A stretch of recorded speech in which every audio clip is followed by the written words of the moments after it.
Good morning, everybody. Travis, Good Johnny, morning. Kemper, Sika, Camper's Rooster, The Rock. The Rock. The Rock. I think that's everybody. T.H.E. Sam, Rock. good morning, Sam. Steve DeRocco, the human element. Man's threat, woman's pet, the ultimate object of desire. That's a long business card. Yes. Was it like a tablet? Yeah, Rock, I got to send you a text this morning. I got something interesting that I'm going to pass along from my sister. I think, Rock, you may be cloned on Facebook. Uh-oh. My sister sent me some unusual Facebook message. From Rock? From The Rock. It doesn't sound like The Rock. Yeah, somebody did. Yeah. Yeah, I got hacked, and you know how I knew? I got a friend request from myself. Wow. Yeah. And I went, wait a minute. Weird. Can't believe they do that. Mm-hmm. He said that he already discussed it, I guess, with your sister. Oh, you did? Oh, okay. So you got it. All right. Cool. Yeah, Beth sent me that this morning. And I was like, oh, crap. We got to put an end to this Rock. nonsense. Yeah. Echo. Hey, my people are represented. Thank you, Ken's 5. Roots Rock Reggae. Hello. Buenos dias a todos mis amigos. I need to see that story about those 2 Yankee fans. Oh, that was horrible. Stealing the ball from Mookie. Yeah. I haven't seen it. I just heard it. Well, I haven't seen it, but I heard it. I imagine coming in, yeah. And they kicked him out, and then ESPN went and found him in a bar. And apparently they're coming back tonight. Yeah, because they knew they were going to get kicked out for doing that. Yeah, they knew they were going to get kicked out for doing it, but yeah. Fan interference, people. Johnny Chingus, good morning. We just like saying Tommy Johnny Miller, good Chingus. morning. 42 minutes to vote at Fair Oaks Ranch. That's not bad. Yeah, it took Charity 45 at Precinct 3. So I'm thinking that's what you're looking at, Chris. Crap. Unfortunately. I got to vote today, man. Because tomorrow's a little funky for me, and Friday is definitely out. Yeah. Well, they let you come in and vote if you've possibly been drinking. If you're inebriated. I didn't want to say it like that, but yeah, can you? Because see, Friday after the show, we might have some cocktails. Some beverages. Beverage eye. Is it beverage eye or beverages? Red Fox had a joke. He said he's at a bar, says to a woman, "Do you like cocktails?" And she said, "Yeah, tell me a few." Red Fox. I love me Steve some Red DeRocco. Fox. Steve DeRocco and I had Red Fox albums. We used to mail, because you'd have to send off in the mail to get Red Fox albums in the late 60s, early 70s.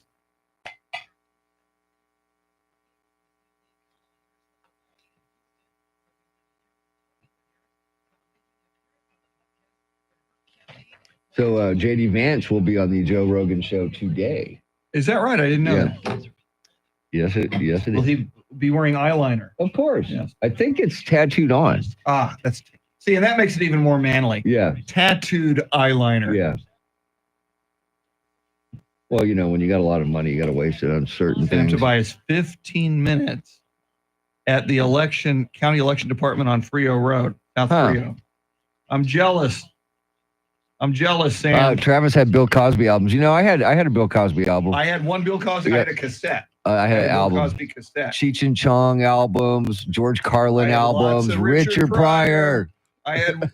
There's one of them, 1975. I can't say the name on radio, and I can't really say the name in public. Yeah. Because he was crazy. He was crazy. He was crazy. That's good news, Tommy. Damn good news. I didn't read what Tommy said. Took out the breathing tube Monday. He had 2 great days breathing on his own. That is awesome. Beautiful, Tommy. Answered prayers, brother. We're happy to hear that. Hijo, mijo. Hijo, mijo. Hang on, guys. We'll be right back.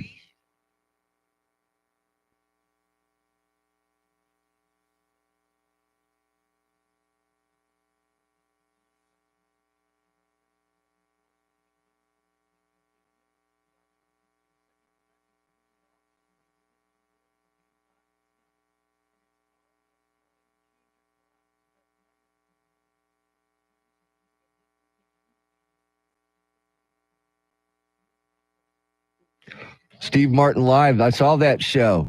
Hemisphere Arena. Yeah. I was at that show. Yeah, when they did the video at the begining, the absent-minded waiter. Yes. That was hilarious. Yes. You paid $10 to see me? Yeah. Suckers. Yeah. Yeah, I was with my brother-in-law. We went to that. Oh, did you watch Murders? I did not watch Murders. It was the finale, right? Yes. Oh, yeah, but it's good. Well worth it. It's good. Totally forgot. It's good, and it's set up for season 4 now. Oh, I love it. Yeah. Good. Yeah. Good. Yeah, it was fucking. It was so funny. Tomorrow, The Diplomat season 2. Yes, it was so funny, Chris. Me and Cindy were laughing out loud. Beautiful. Again. Good to hear. Yeah, I'm starting to get a backlog of things to watch. I know. Sometimes it's like sparse. It's like, oh, I got nothing to watch. Now I'm getting a backlog. Yeah, I know. And I'm sitting on a backlog too, man. Trying to catch up, but, don't have that much time anymore. See, do I sleep or do I catch up, on a TV show? I'm sleeping. That's just my mantra right now. I'm sleeping, Chris. Sleeping. Oh, my God. Wait, Andy got a talkback yesterday. Did he? Yeah, the criminal element is all over the place, Andy. You got to rephrase that because Stone Oak has more prostitution and drug problem, and I know that for a fact because I do Uber, and most of my customers are drunks, druggies, and prostitutes. Wow. Andy Everett. I don't know what he said, pushing but buttons. Yeah. Interesting.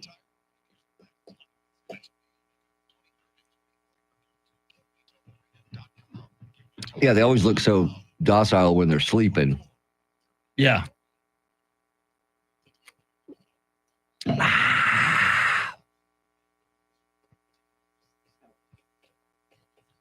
Oh, so you just made the switch. You said, yeah. Okay. Yeah, because no girls there. None of our girls were there today. So I decided, it's time to go to church. Yes. Just saying.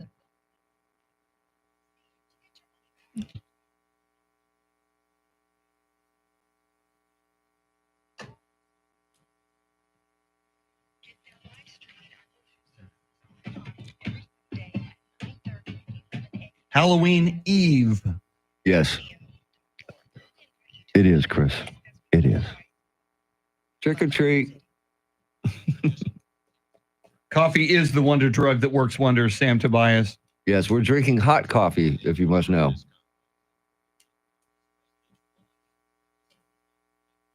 Yeah, it sucked about Terry. I know. Every break. Sucked about Terry Garr, man. Yeah. And I got to be the Grim Reaper yesterday. I was shocked that you jumped the gun. Yes.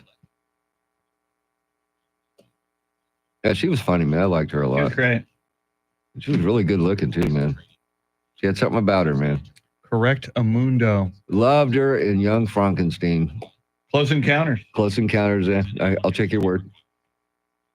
You never saw Close Encounters of the Third Kind? Sci-fi, dude. Not a fan. It was Beyonce. It was Spielberg, baby. That's what my wife keeps telling me. All right, stand by, Chris.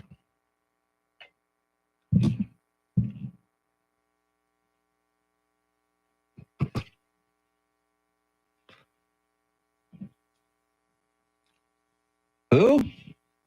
Yeah. That's what I was telling you.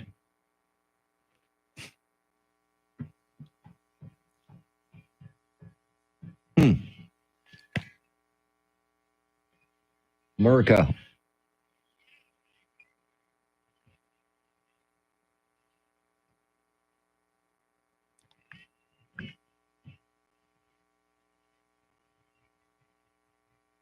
Welcome into this beautiful day, Wednesday, October 30th, 2024. 1 day until Halloween, 4 days until we return to standard time, 6 days to the 2024 election. What could possibly go wrong? 29 days until Thanksgiving, 56 days until Christmas, and 233 days until Mr. T and I celebrate the first day of summer, 2025. Charity McCurdy is a better American today than she was yesterday. Right, Charity? We salute you. Oh, yes. I am among the over 5 million Texans who have voted early. Yes. I got it done yesterday. It took me a whopping 45 minutes, and about 10 minutes was dedicated to finding a parking spot. But I went to the Justice of the Peace, Precinct 3 off 281 South, just before Wurzbach Parkway. And, it was a long line, but it got longer after 10:30. So I was glad I got there when I did. And I picked up the husband before I went. So Wow. we voted together. And it was nice to have someone in line to talk to. Although the constables there were handing out popcorn to people in line. It was so nice. And you even got to judge pumpkins they had decorated. I mean, it was quite the early voting experience. See, now that's good. That's cool. Yeah. I like that. Popcorn, pumpkin judging. And voting all at the same place, Chris. Now, did you run into anybody, trying to talk your ears off or No. electioneering? And None of that? I think the beauty of it was the fact that I had my husband with me. So, we were constantly engaged in some sort of conversation. That does People help. watching is always highly entertaining, So and there's not much else to do when you're waiting in line. So, Now, did you get a sticker? yes, I actually got 4, one for me, one for Brett. And then I got future voter stickers for my kids. Oh, that's cool. Very nice. That's cool. I like that. All right. So it's on you guys. It's your turn. Let's do Today- it. Well, Today is my day. Let's get this party started with traffic and weather together.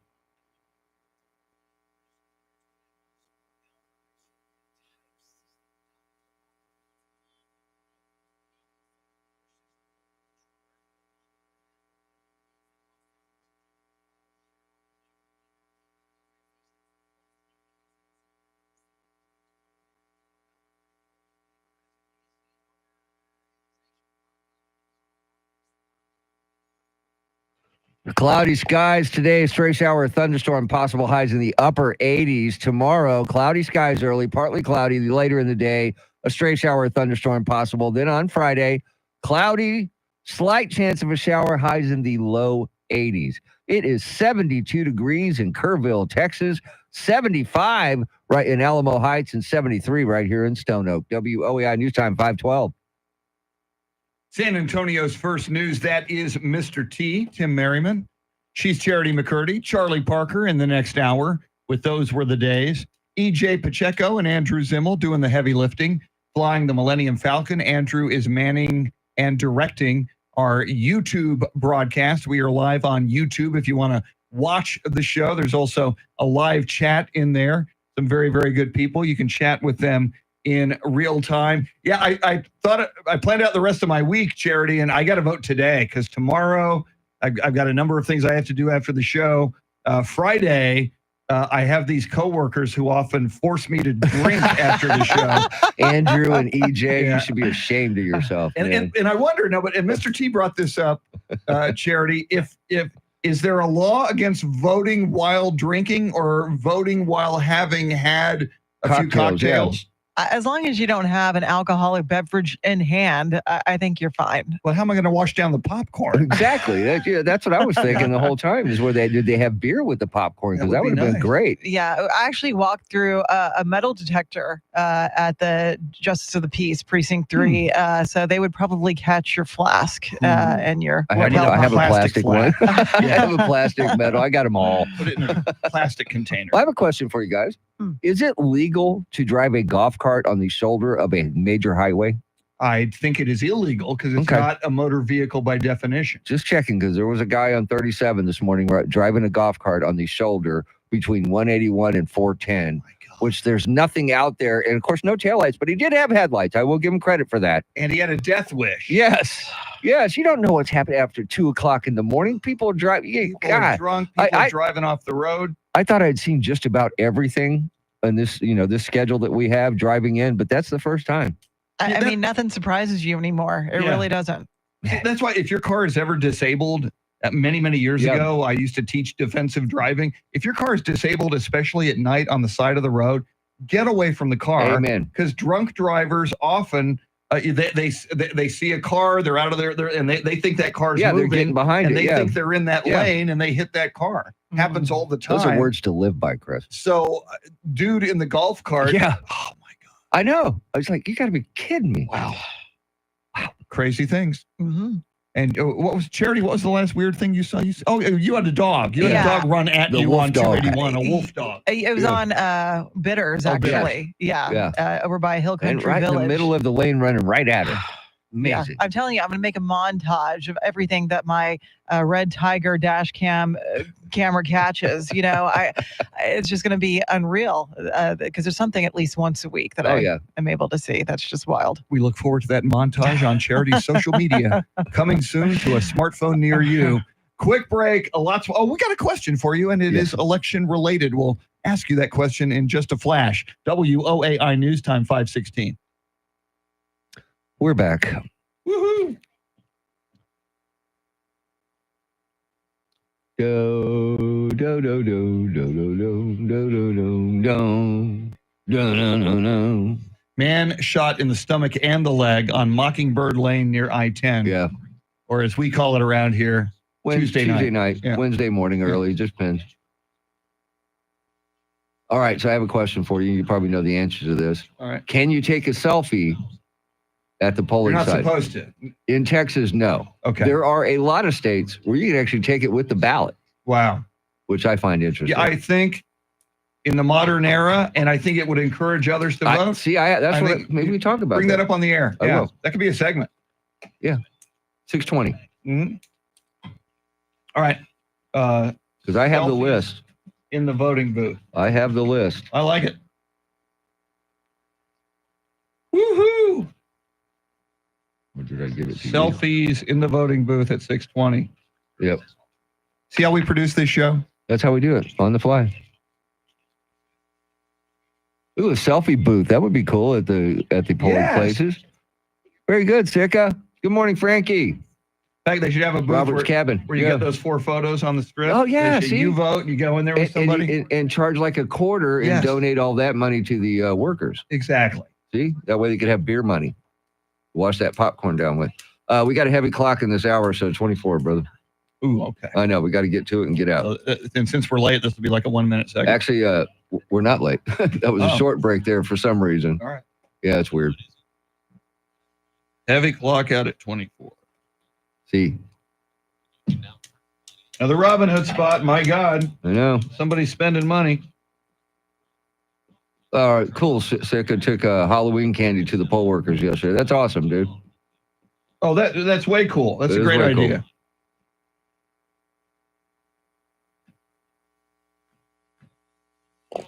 Got some rain on the way home yesterday. Again.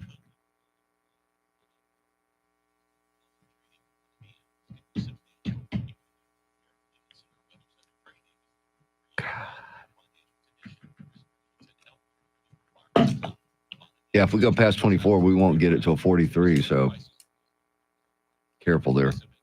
I'm just sending that out right now. Frankie, good morning. Welcome in.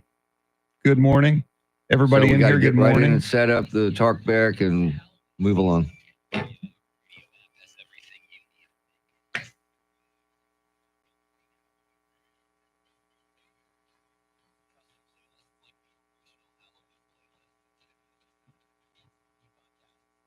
Sister Joy. Happy, joy.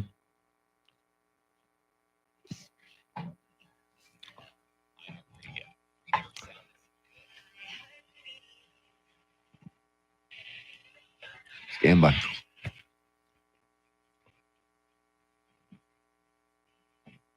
Just ahead of headlines, traffic and weather together.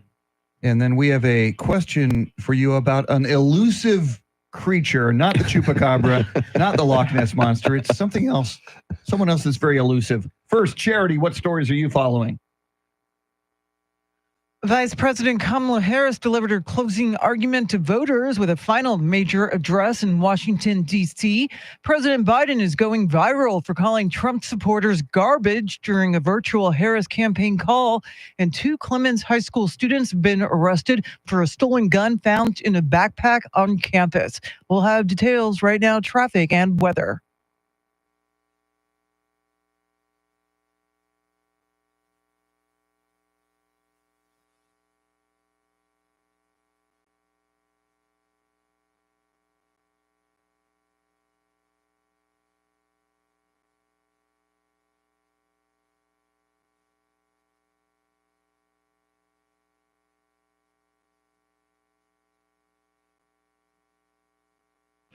Cloudy skies today. Stray shower or thunderstorm is possible tomorrow. Cloudy skies early, becoming partly cloudy in the afternoon. A stray shower or thunderstorm possible. Highs in the mid 80s.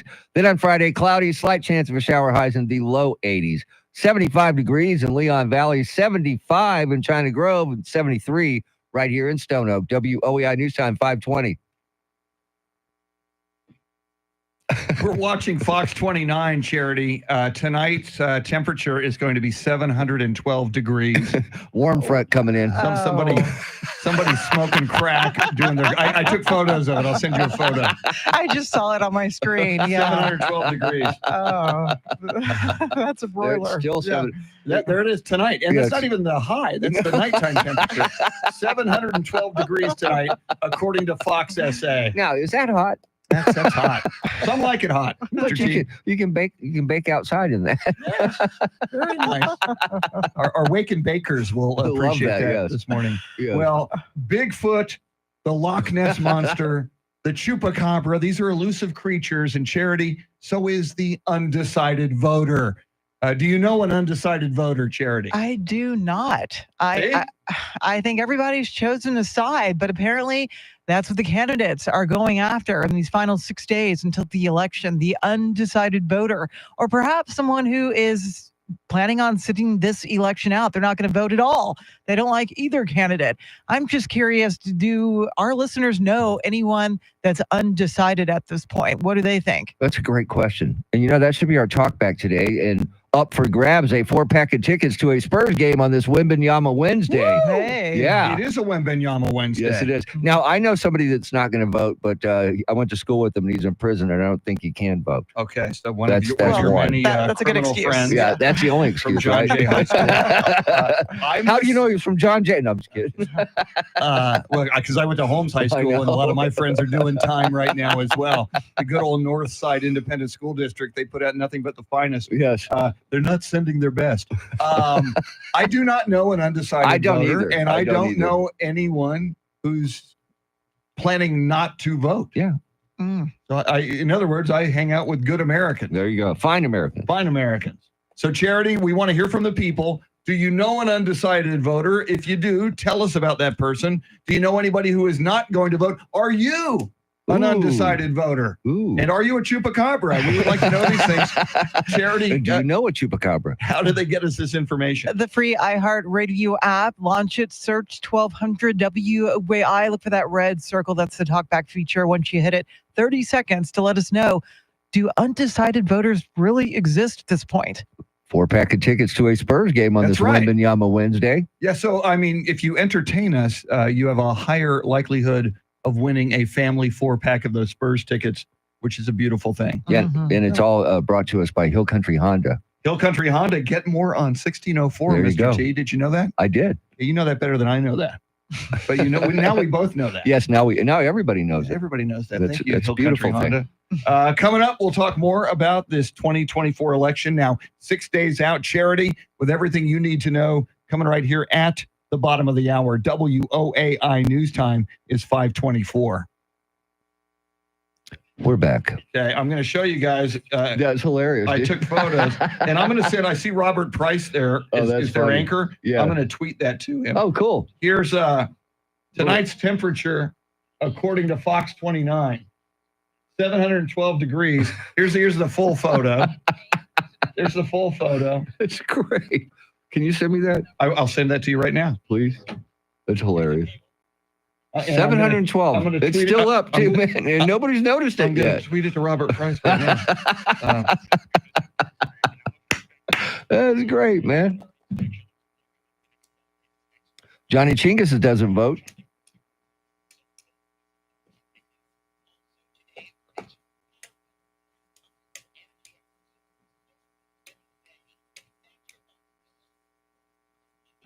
Way to go, Robert. Nice. And I'm also going to tweet it at Fox. That is some hot yoga, isn't it? The quality control is just gone now. What happens when you employ Gen Zers to do your graphic? Woo! It's still up there. But it'll cool off tomorrow. It'll be 85, so that's good news. We can just make it through the night, Chris. That's hilarious.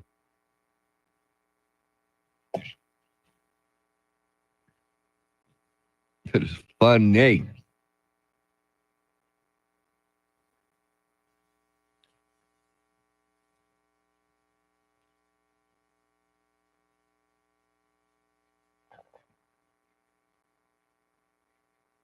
Robert Price is a fellow USC Trojan, so I think he will take this in the good fun it is meant. Where's Twitter? Formerly known as X, formerly known as Twitter, whatever the heck. There it is. Okay, Julio. Robert Price. That is so funny.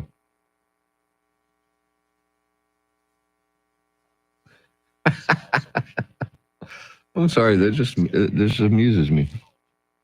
What, you amuse me?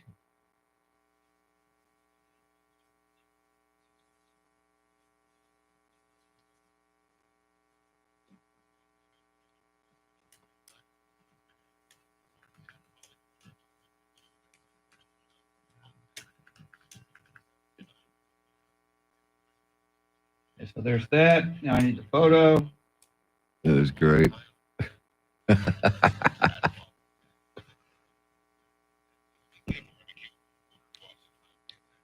Sent. And I did another one that, let me take a look at it. Well, Fox 29 says it's going to be very hot tonight. I circled it, so let me send you that one too, because that was funnier. I'm sorry, that's hilarious. Hilarious.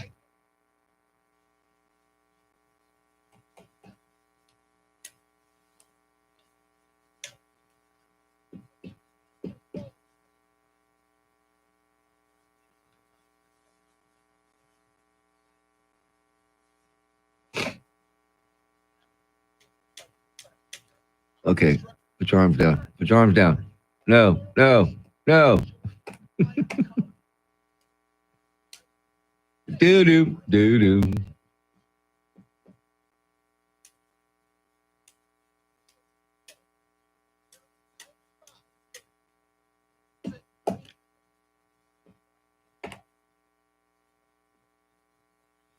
And I'm sending you my tweet.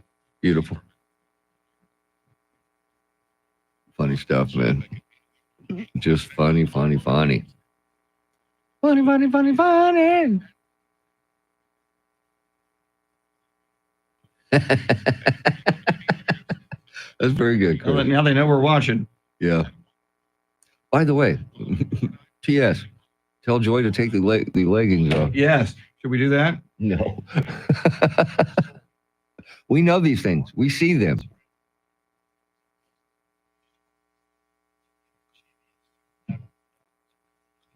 Do, do, do, do, do. Still there. It's still up there. I know. And they've got a commercial break. I know. Well, now that once he sees the tweet, it'll be gone. Yeah. When I looked up, I went, "Oh my God, really?"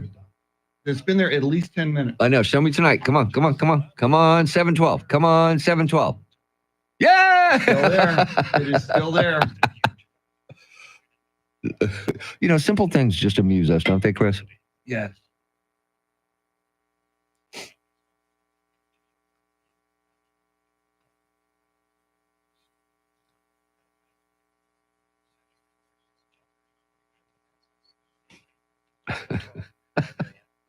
Wow. Still 712 degrees tonight. You figure that'd be breaking news. Yep. That's the closest we've been to 1,000 ever. So I tweeted it to Fox 29 and Robert Price, who's one of their anchors this morning. And then if you're just tuning into us, here's tonight's temperature. And it is still up there. It's still up there, man. Have not. That's been up there probably still there. At least 10 minutes. 12 minutes. Yeah, at least. Mars weather. You're right, Johnny Chingus. That is hilarious. Hey, that looks like Brad Simpson on the right. he's out and he's on Fox News. Oh.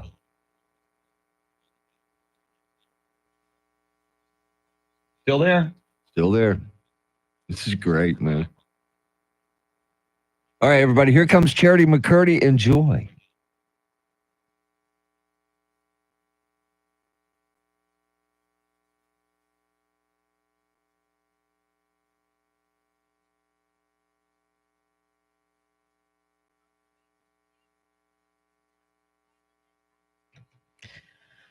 .30 is our time. San Antonio's first news. Good Wednesday morning. I'm Charity McCurdy. Among our top stories, President Biden calls Trump supporters garbage and a gun scare at a San Antonio area high school. We'll have the details, first traffic and weather together every 10 minutes in mornings.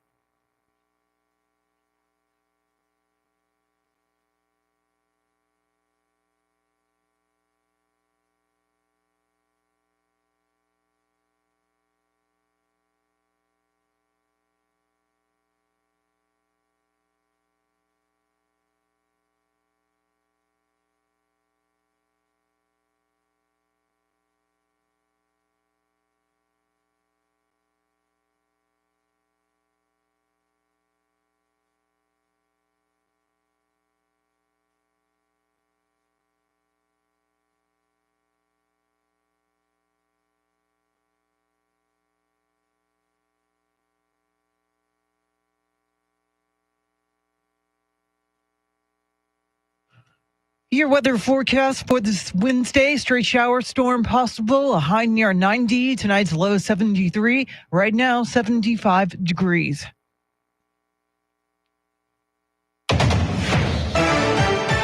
Well, former President Trump is still dealing with some backlash after a comedian at his rally Sunday called Puerto Rico a floating island of garbage. Trump distanced himself from the comic in an interview with Fox News. I have no idea who he is. Somebody said there was a comedian that joked about Puerto Rico or something, and I have no idea who he is. Never saw him, never heard of him, and don't want to hear of him. But I have no idea. They put a comedian in, which everybody does. You throw comedians in. You don't vet them and go crazy. It's nobody's fault. But somebody said some bad things. Now, what they've done is taken somebody that has nothing to do with the party, has nothing to do with us, said something, and they try and make a big deal. But I don't know who it is. I don't even know who put him in. And I can't imagine it's a big deal. I've done more for Puerto Rico than any president I think that's ever been president. Meantime, President Biden called Trump supporters garbage during a Harris campaign Zoom call, but later clarified he had meant to say that a pro-Trump comedian's hateful rhetoric about Puerto Rico was garbage. Vice President Kamala Harris delivered campaign remarks last night at the Ellipse in Washington near the White House. It is time for a new generation of leadership in America.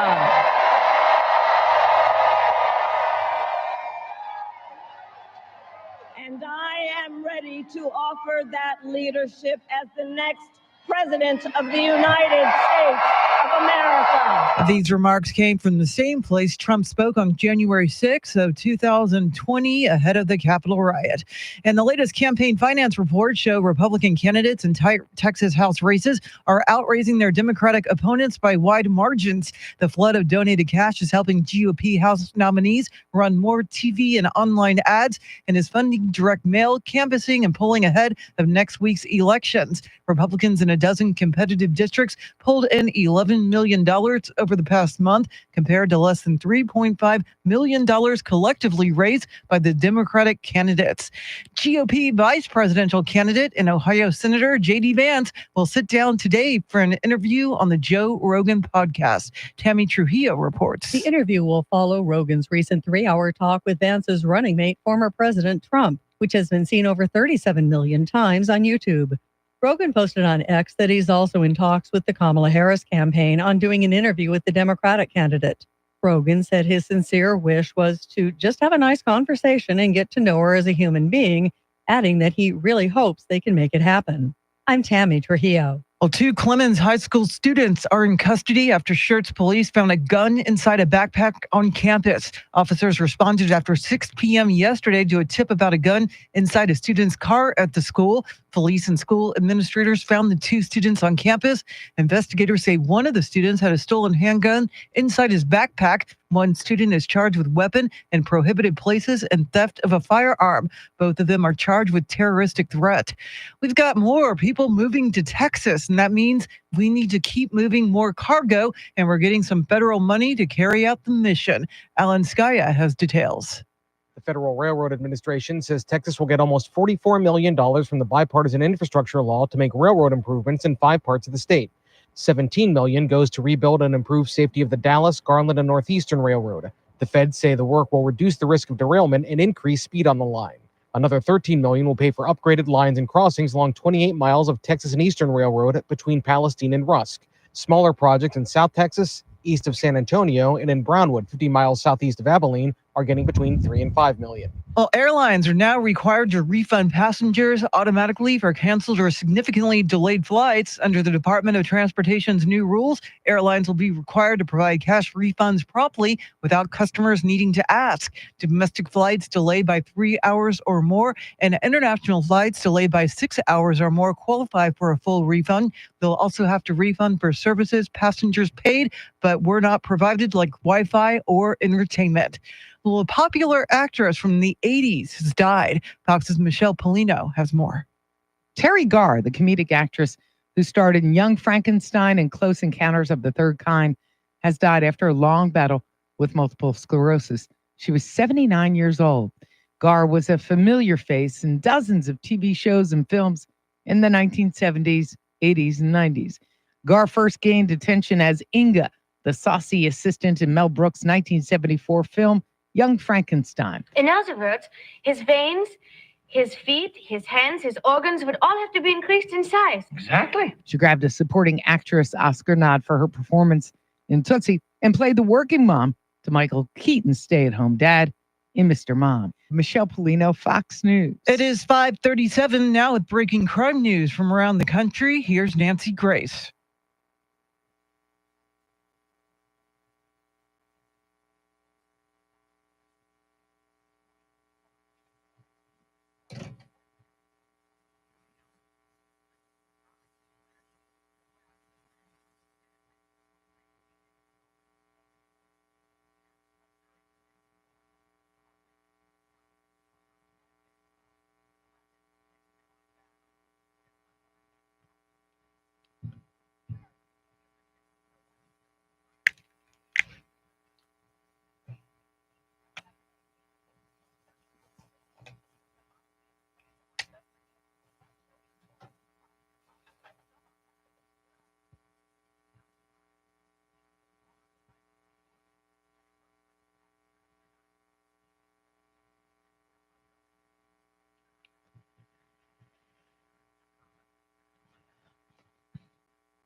Traffic and weather together in a minute. But first, to check of your money in the world of business, we say good morning to Courtney Donahoe live at the Bloomberg News Desk.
Thanks, Courtney. Remember, your trusted source for timely and in-depth election coverage is WYI. Count on us to deliver the latest updates on Decision 2024. I'm Charity McCurdy. Here's traffic and weather.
San Antonio's first news. Charity McCurdy, Mr. T, Tim Merriman, Charlie Parker in the next hour with Those Were the Days. I'm Chris Duell.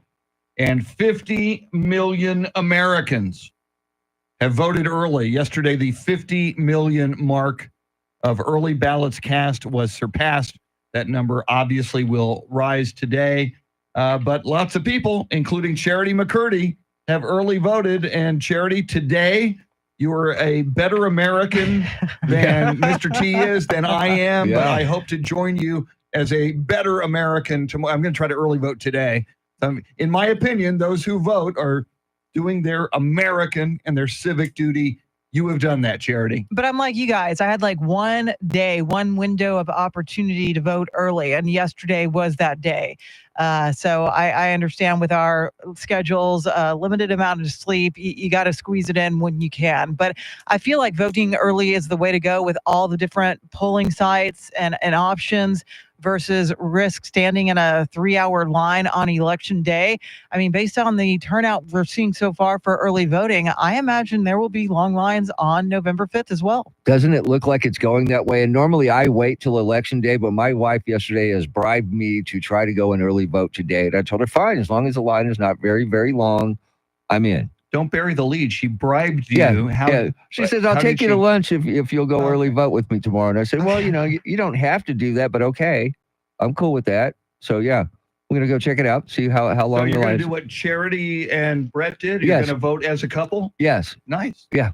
See, I don't have that option because my wife already voted at the courthouse. That's right. That's right. Do the romantic thing and take me with her. Now, can I hold hands while I'm in line, or is that against the voting rules? I don't know. I don't know.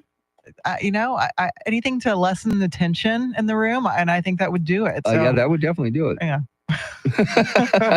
To lessen the tension, maybe I'll wear a clown nose, like a red clown. But watch nose. out for your Apple Watch there. One thing they did tell us that I wasn't quite expecting, while waiting in line, you're not allowed to look at your phone. No. And I forgot about that. I think it's Whatever. within 100 feet. Yeah. I was going to read a book on my Kindle, so now I'll just I'll have to take a physical book to read. Yes. Because I do a lot of reading. Yeah. I have my Kindle app is on my phone, so Yeah. I read. When if I'm in a post office or if I'm in a line anywhere, which I hate being in line, but it's like, all right, what am I going to do? I guess I'm going to read something. Okay, so first of all, what is a physical book? They I still got- make those? I- They I still got- make those? Yeah. Back in the day, they used to put pages, and it had reading material in it, and it would have a nice cover on it. What, usually. paper and stuff? Yeah. Wow. You would actually read Wow. a book on a piece of paper. Wow. You would turn the pages. Wow. And then I'm a freak, so I would highlight those pages. Yeah. And if you want to know the time, wear a wristwatch because I guess you can't pull out your phone and look at the time while waiting. Well, and Mr. T has breaking news depending on what kind of a watch you have. Yeah, they got one of our chat room, or what do you call those, chatters? YouTube chatters. YouTube chatters said that he was told to turn his Apple Watch off. Oh, wow. They're hardcore. Yeah, Okay. because apparently you're not supposed to have your phone within 100 feet of a polling, just like, electioneering. Yeah. Mm-hmm. So I guess if you keep it in your pocket and don't ever pick it up and look at it, you're okay. Yeah, last thing I want to do is make a scene in a polling place. So, again, I didn't realize that was the rules. It had been a long time. I guess I just, had my phone in my purse the last time I voted. But yeah, I don't want to get in trouble and have everyone look at me as a polling because people know who you are. Yeah. Did you see Charity McCurdy make a I got a picture of her looking at her phone. Yeah. Well, it's so second nature to us now to have your phone everywhere you go. So yeah, I can see that being a problem. Good reminder. Yep. All right, coming up, we will go back in time with Flashback, and we're also asking you, we are in search of the undecided voter. Do you know one? Are you an undecided voter? And do you know anybody not planning to vote? We're just curious. And oh, by the way, we're giving away a family 4-pack of tickets for the Spurs. It's a Wembenyama Wednesday, and those tickets given to us by Hill Country Honda. Get more on 1604. More coming up. WOAI News Time, 5:45. We're back. Okay, Tim says, charity in handcuffs? It could have multiple meanings, Tim. Way to go, Tim. Just saying. Good morning, Tim. Good morning, Tim. And good morning to you.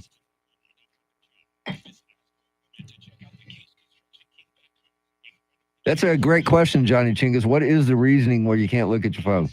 I don't get that. Yep. It's a great question. Bob Beavers, he voted at the Castle Hills city office. Are you sure it was Castle Hills and not Chavano Park? Yeah, he voted at the Castle Hills, but he said it was Chavano Park.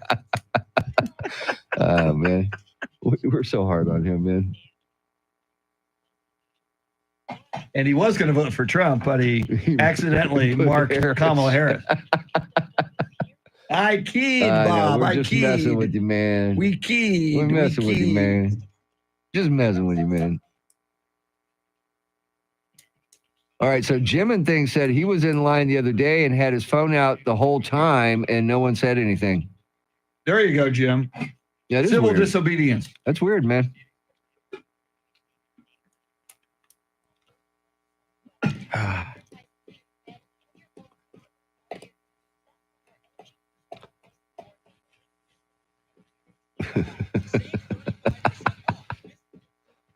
They fixed the graphic on Fox 29, people. 20 minutes. Just minutes ago. It was up there at least 20.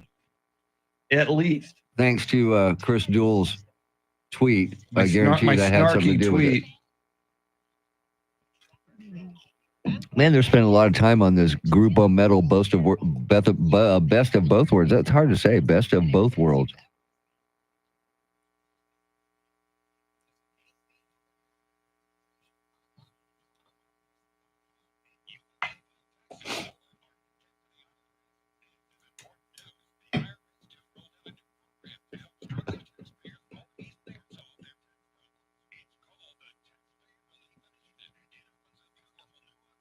Well, Travis was reading his phone too. A bunch of rule breakers in our chat today.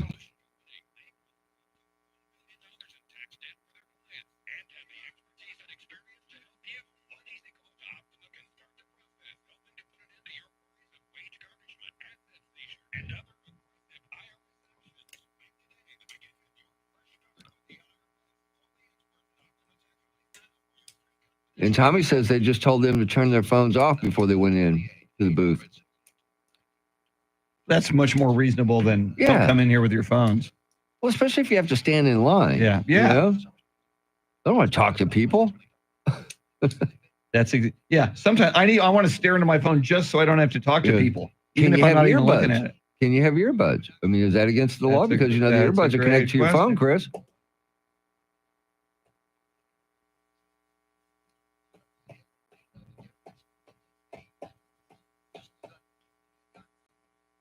All right. Stand by, Chris. Oh, wait. Got 30 seconds.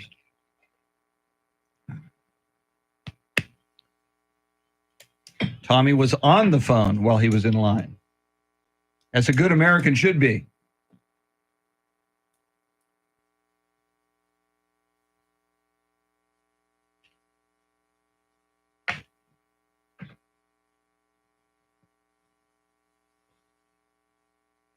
Do we have talkbacks? Huh? Are there any talkbacks? Oh, good. Not very many, but we have some. Yeah, and they're really not exactly on the topic, but they are kind of. All right. They're okay. It is time to go back in time. But what year will we land in? See if you can figure it out. We'll try to figure it out. Let's play Flashback. Ding.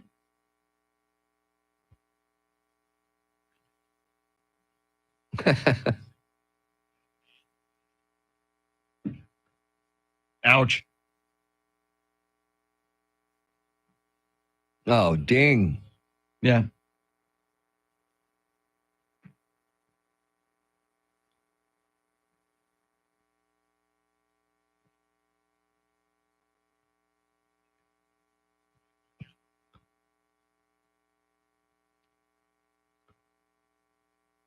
And it.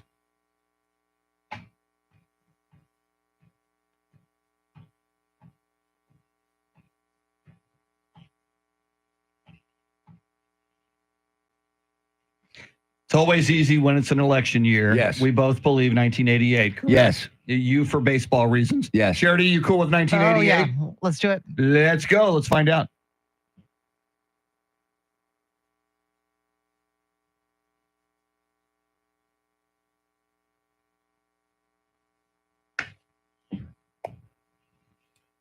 Yes. Rooster got it. A Rooster got it in our YouTube chat as well. And right now, she's no Jack Kennedy. She's better. She's Charity McCurdy. What's going on?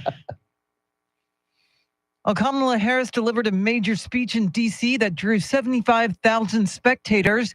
Joe Rogan will interview Trump's running mate, J.D. Vance, in Austin today. And the Texas General Land Office has purchased a Starr County ranch so the state can build more sections of border wall. We'll have details right now, traffic and weather.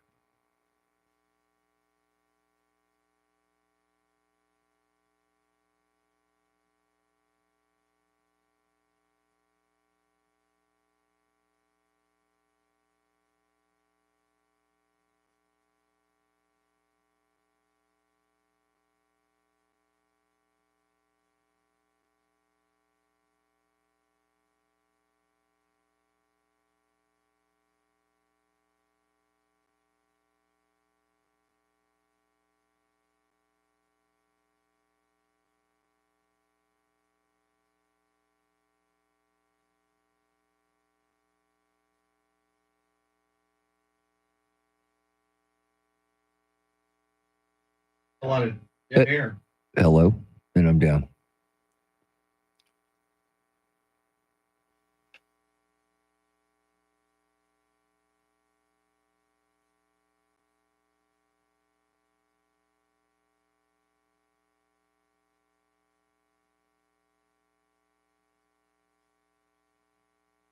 Cloudy skies today, stray shower, thunderstorm, possible highs in the upper 80s. Tomorrow, cloudy skies early, partly cloudy in the afternoon, a stray shower, thunderstorm, possible highs in the mid 80s. And then on Friday, cloudy, slight chance of a shower, highs in the low 80s. 75 degrees at Fort Sam, Houston, 75 in Monte Vista, 73 right here in Stone Oak. WOAI News Time, 5:53. I was just enjoying that moment of silence, Mr. T. I was like, wow. I tried to jump in and say something, but it wouldn't work. I was just starting to chill out and chant my mantra, and it was then all of a sudden the sound came back. Welcome back, San Antonio. Well, I think Fox 29 were making fun of him, and it was instant karma, Charity. Yeah. I told Fox 29, and it was over 20 minutes that we're aware of. Yes, we have on one of our TVs, Fox 29. They were saying tonight's temperature would be 712 degrees. So I sent a snarky tweet out to Fox 29, and Robert Price, who's one of the anchors. I know Robert; he's a fellow USC Trojan. So as soon as we had the technical glitch just then, I said to T, "That's instant karma," because we're mocking Fox 29 this morning. Yeah, it's our fault. They're keeping receipts. They're keeping receipts. All All right. We are asking you this morning. We're looking for a creature more elusive than Bigfoot, the Loch Ness Monster, or the Chupacabra. That is the undecided voter. Do you know one? Are you one? Do you know anybody who's just not going to vote? And who are they? I mean, you don't have to give them their full name, but it's like your brother, or is it you, or why would you not vote? Charity, how do we get that information from the people? The free iHeart Radio app. You launch it, search 1200 WOAI, look for the red circle. That's the talkback button. Hit it 30 seconds to sound off. All right, we'll check in with Rooster. Hey, good morning, Chris, Tim, and Charity, and all the San Antonio's First News live stream crew. It's Rooster. Happy Halloween Eve. I'd be willing to bet there's one guy out there that's pretty well undecided, simply because he doesn't even know where he's at these days. I mean, listen to his last speech. Yeah, his name, Joe Biden. Yeah, that's who I'm willing to bet is pretty undecided and where he's even going these days. Y'all have a great day, Rooster. All right, you know. I forgot. Yeah, he plays harmonica on the way out now. Thank you. I like he's got his own little harmonica on it. Riff. I like Joe it. Biden may be the rare. But he's already undecided. voted, so I don't know if he can be undecided after he voted. Okay. Yeah. We just Don't know who he voted for. Don't know what he did while he was there, but he did vote. We would assume he voted for his vice president, but you Well, know, she did, yeah. you know, kind of get him out of the race there. So Yeah, I'll show her. All right, let's check in with our favorite school teacher. Hey guys, Stephen from Lotto. I don't know anybody, or at least I don't say anything about being undecided. People have had their minds made up for months and years, everyone I've talked to. And if you don't exercise your right to vote, if you sit it out, take a roll of duct tape with you and put it on your mouth whenever anybody has any political discussion, because you have forfeited your right to complain if you don't get out and vote. All right. What happened to the naughty witch in school? She was expelled. He's on fire. We love Stephen from Lytle.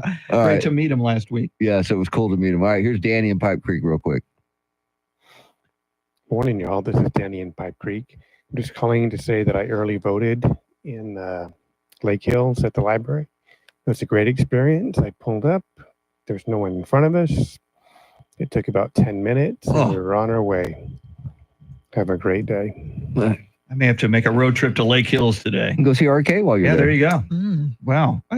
Today's my day to vote. We're going to find out how it goes.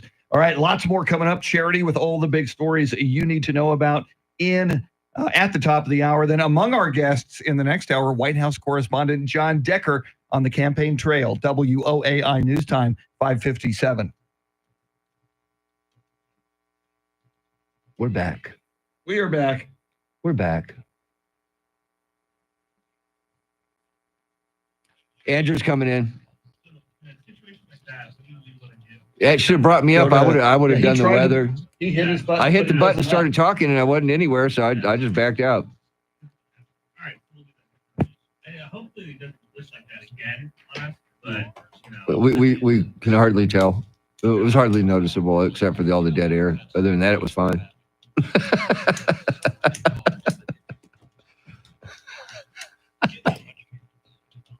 Hey, Pika. Kemper, have a great day. Kemper, adios. Welcome back to Texas. Yeah, welcome back. Welcome back. Your dreams were your ticket out. Welcome back. To the same old place that you laughed about. I don't know the rest of the lyrics. They're your dreams that they said something about turn around. Welcome back. Since you've come around. Who'd have thought we'd meet you? Who'd have thought we'd meet you? Yep. Welcome back. Well, we tease him a lot because we got him on the spot. Welcome back. 610, same as rundown. Tim has an excellent point. The most elusive creature is an honest politician. He's correct there. We agree.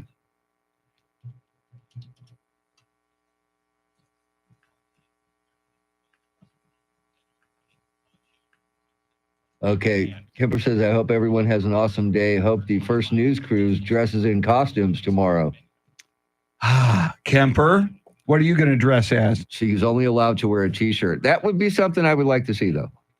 Okay, just Watch yourself there, Mr. T. No, I mean, she's got a Snoopy T-shirt she's going to wear. And Very nice. I'm a Snoopy fan. All right. I thought you were going somewhere else. I thought you were, yeah. Let's see, 640 John Decker.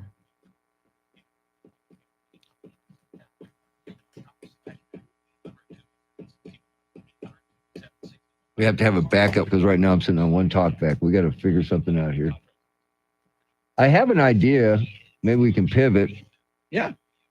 Stephen from Lytle says that if you don't vote, you don't have a right to say anything if you don't like what's going on. Do you agree with that?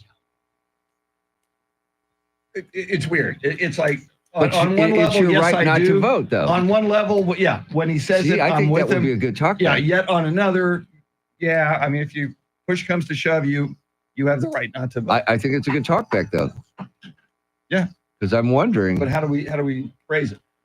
6 o'clock is our time. San Antonio's first you still news. have a right Good to Wednesday complain? morning. I'm Charity Do McCurdy. you Among think our if top someone stories, doesn't vote, Kamala Harris they still delivers have her a right? closing argument to voters. An extreme drought leads to a burn ban. We'll have the details. First, traffic and weather together every 10 minutes in mornings.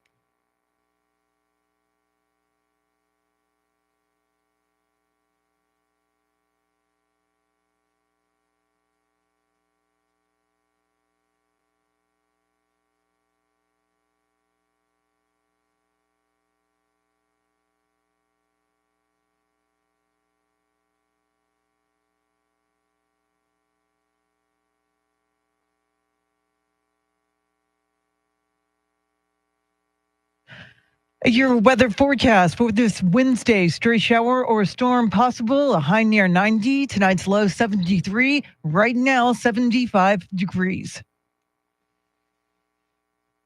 Well,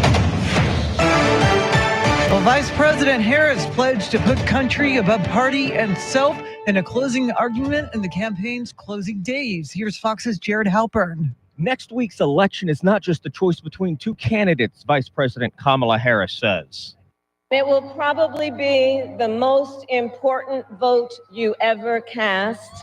Harris says former President Trump would walk into the Oval Office with an enemies list. She'll walk in with a to-do list.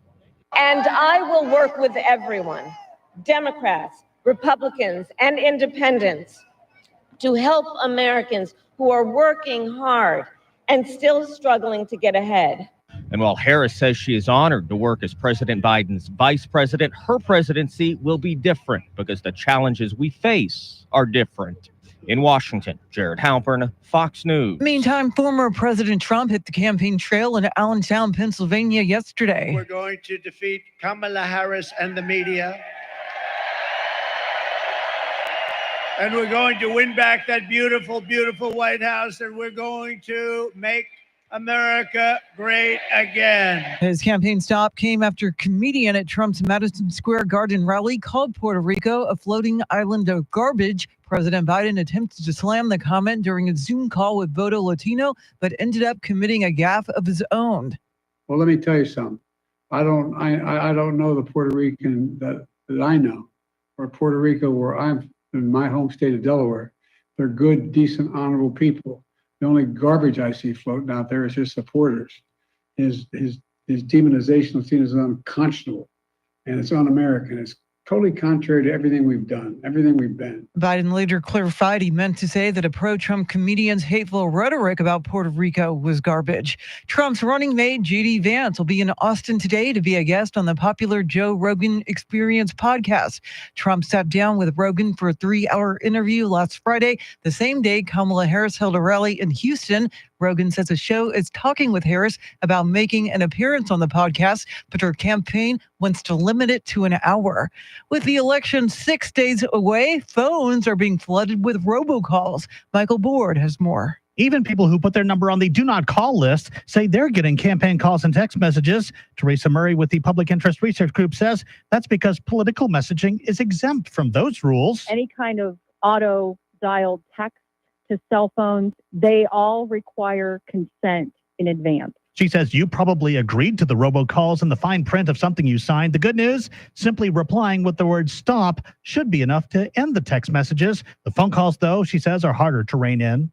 Michael Board, News Radio 1200 WOAI. A ban on outdoor burning is now in effect in unincorporated parts of Bexar County. Extreme drought conditions and the risk of wildfires prompted the burn ban, which may be in place for 90 days or until county commissioners or the fire marshal's office lifts it. County officials say there were 51 reported brush fires last month, and there have been 78 so far this month. Plans for a Texas border wall just got a boost. The General Land Office has bought a huge ranch in the Rio Grande Valley. The property is 1,400 acres right on the river in one of the heaviest traffic areas. And Land Commissioner Don Buckingham says the previous owner opposed the wall and would not let law enforcement on the property. She says the first sections of fencing will go up in December.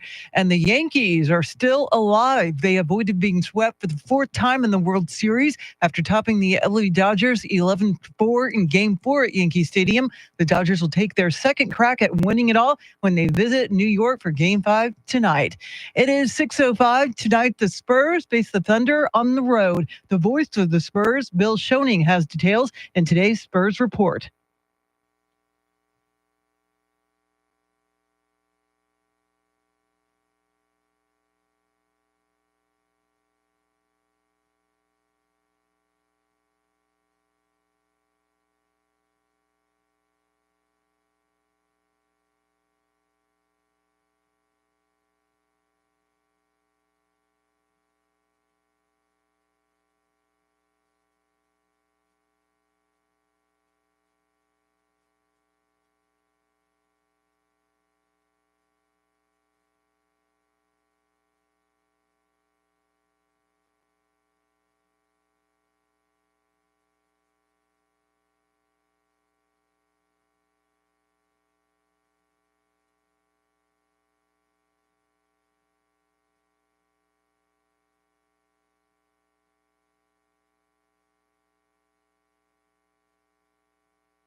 San Antonio's First News. We are your election central headquarters. We are 6 days away from the 2024 election, and we are all over it with full team coverage. Coming up at 6:40, White House correspondent John Decker on the campaign trail. What are the polls telling us right now? 6 days out, he'll walk us through that information.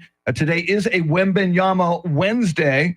Somebody's winning a 4-pack of tickets to a Spurs game, and those tickets are courtesy of Hill Country Honda. Get more on 1604. And we'll talk more about this presidential race coming right up. First, let's get you caught up on traffic and weather together.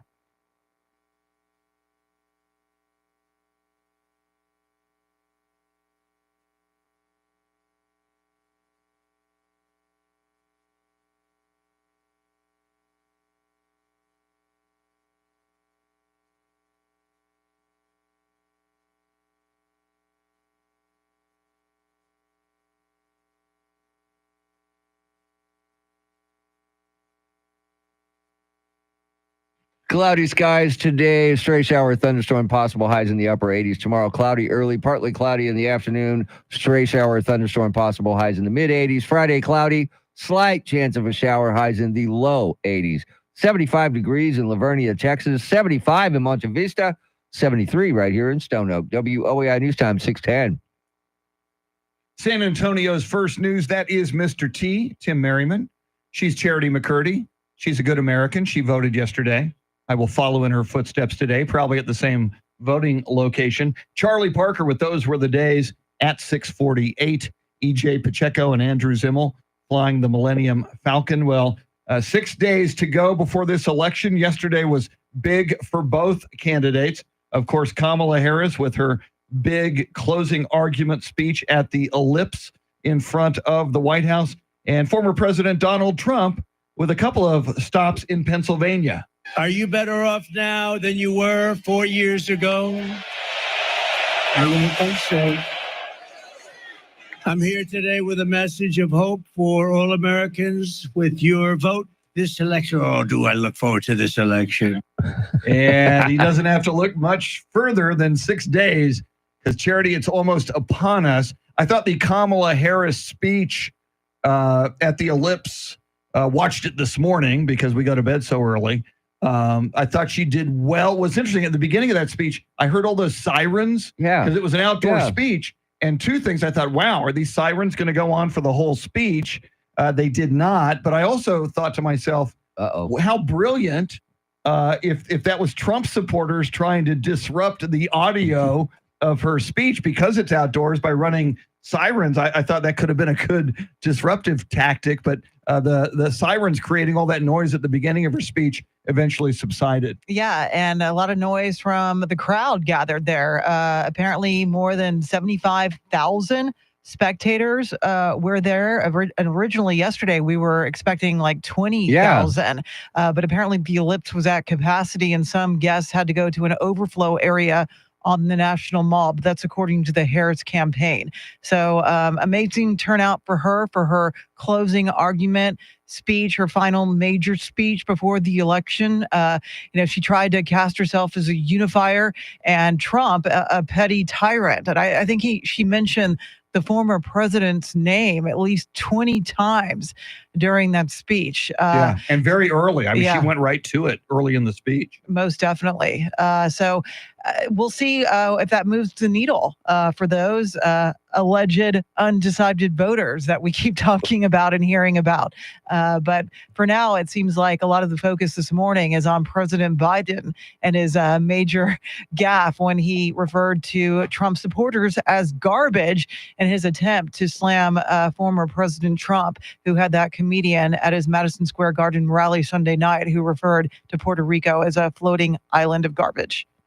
Yeah, and look, the full court press is on with 6 days left. I know that Trump is in Wisconsin and North Carolina today. I know Harris is doing a stop in Wisconsin. And going back to the crowd size, 75,000 people. They were expecting 20. How do they measure that? Do they count the people? I mean, there's got to be a science behind that because you notice how every camp or every stop, they kind of inflate the crowd numbers. And I'm just wondering, was there actually 75,000 people there? And we of course we know Donald Trump crowd size is a big Yes, issue for him, big dating back to his original inauguration. And I've never, in fact, I even asked you the question today, Charity.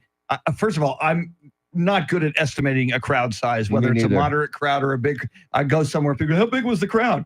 Like, well, I didn't count. I don't know. And I asked you this morning, Charity, when you went to vote, I said, how big was the crowd? How many people were there? And you said, well, the line was long. So I mean, there's different ways to quantify the size of a crowd. Yeah, I mean, the line at the Justice of the Peace Precinct 3 voting location went from the beginning of the building to the end of the building. That's how best I could describe it to you. But as far as rally crowd sizes, I think they, it's an estimation. They're not, ticking off, each person that walks in the area. I think they divide it into the crowd into sections, then determine an average number, and then multiply by the number of sections. So, it's all an estimate. Yeah. And of course, though, that estimate coming from the Harris camp. Of course. So, you never know if the numbers get a little cooked a little bit when a partisan person is predicting or reporting what the crowd size is. Coming up, we'll get you caught up on headlines, traffic, and weather. And we got another question for you. We were listening to Stephen from Lytle, his talkback just a few minutes ago, and it is sparking another question we have for ourselves and for you. And we'll tell you what that is coming up. And if we like your response, if you're our favorite, you win a family 4-pack of tickets to a Spurs game, because today is Wembenyama Wednesday, and those tickets courtesy of Hill Country Honda. Get more on 1604. More coming up. WOAI News Time 616.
A talkback sparks another talkback in just a moment. First, Charity, what stories are you following?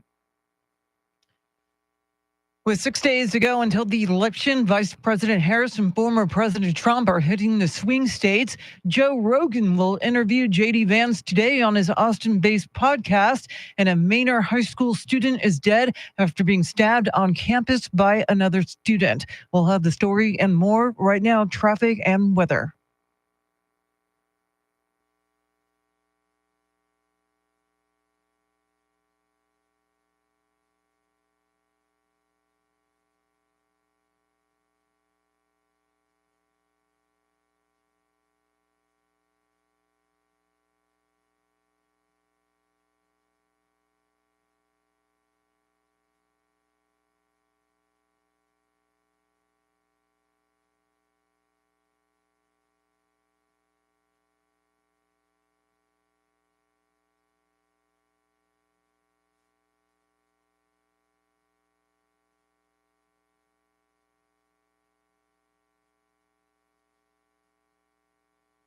Cloudy skies, a stray shower, thunderstorm, possible highs in the upper 80s. Tomorrow, cloudy skies, early, then partly cloudy in the afternoon, a stray shower, thunderstorm, possible highs in the mid 80s. Friday, cloudy, slight chance of a shower, highs in the low 80s. 75 degrees in Alamo Heights, 75 in Leon Valley, and 73 right here in Stone Oak. WOAI News Time, 6:21. San Antonio's first news. That's Mr. T. She's Charity. I am Chris. Charlie with Those Were the Days coming up in the next half hour. All right, we got to talk back just in the last half hour, and it is from our good friend Stephen from Lytle. You even get a joke with this one, which is what he does. But he got Mr. T to thinking about something. Let's play it, and then Mr. T, tell us the question you now have. All right, here it is.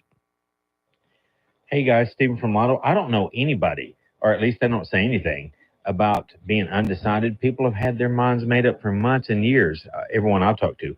And if you don't exercise your right to vote, if you sit it out, take a roll of duct tape with you and put it on your mouth whenever anybody has any political discussion, because you have forfeited your right to complain if you don't get out and vote. All right. What happened to the naughty witch in school? She was expelled.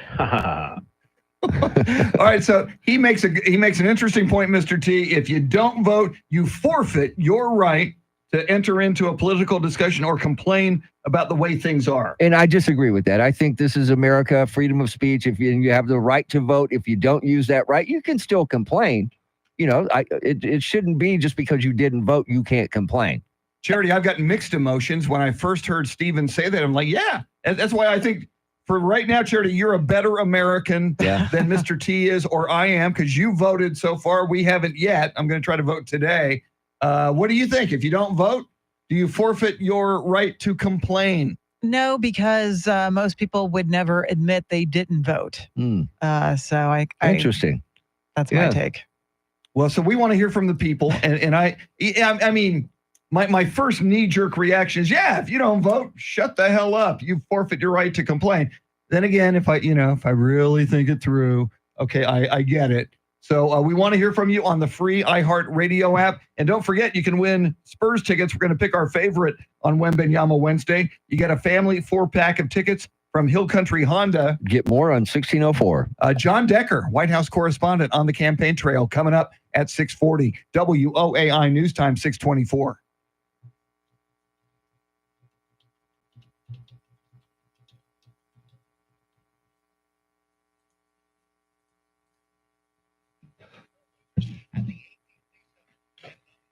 Tommy Miller, good morning. Tim from the Philippines, sick of pollen. Trevin is in here. Good morning, Tracy Bogert. Johnny Chingus. We just like saying Johnny Chingus. If you're new here, we're always getting new viewers, just like we're always getting new listeners. 26 of you in here at the moment. If we see you in the chat, we say hello. We realize good morning, everybody. Not everybody chats. Not everybody wants to chat. Not everybody can. You might be doing something else. So if you're here and we don't say your name, we welcome you nonetheless. If we see your name, we say hello. And Tommy Miller's making lasagna. Doesn't that sound good? Tommy Miller's making lasagna. That sounds really good. Yeah, it does sound good.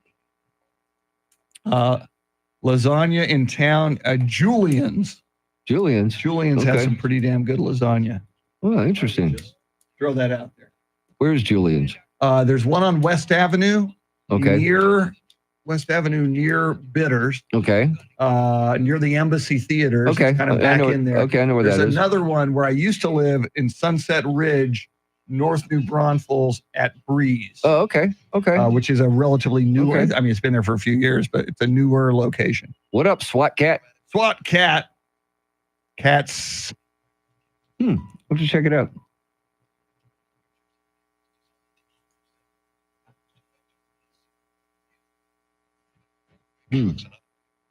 Jesse, the Texans lose.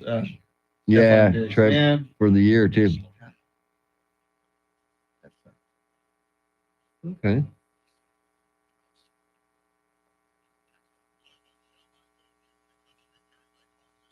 Okay, this is taking off. There you go.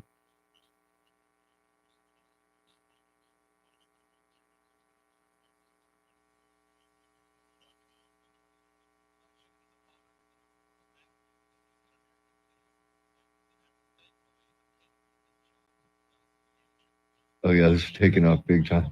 Beautiful. That's the way we like it. Yeah, just already 4. Woo. Yeah, and we just did it, so that's good. All right, cool. Rooster has a good point on his second talk back about this. Okay. And I'll let you decide when we played at 50. Guess I better start keeping track of this stuff, huh? Hey, what do you say? God, look, there's the future of the Cowboys. Stephen Jones and the daughter. I think her name is Charlotte. Yes, I know. November 18th. I know. I'm going to let it be decided on the field. If the Texans win, I've had it with Jerry Jones and the Cowboys. On November 18th, a Monday night, if the Texans win, I am done with the Cowboys. I'm becoming a Houston Texans fan. Been a Cowboys fan since I was a child in the 60s. When I was first consciously aware of the Cowboys, I became a Cowboys fan. I remember watching the Ice Bowl in 1967, December 31st, 1967. I was 7 years old. Had enough, Jerry Jones. You drove me away. Congratulations. It took 29 years of futility. What would they have to do to get you back? Jerry resigns. Fire Mike McCarthy. Ideally, hire Belichick. I'll take anybody, though. Give me Deion Sanders and go get Shador. Trade whoever has the number 1 draft pick. Give them Dak and a bag of Doritos. Give it to him, man. The number 1 here. Take Dak. We want your number No, seriously, take him. Yeah. Oh, and you know what? You want Micah Parsons too? Yeah, 2 players for your number 1 draft pick. Draft Shador Sanders as the quarterback and Deion Sanders. Come on over. Prime time, baby. Wow. Let's win a championship. I don't put it past Deion. No, you can't never count Deion He's an upgrade out, from Mike McCarthy. Yeah. Oh, amen. Yeah. I mean, that's not saying much, but it is not saying much.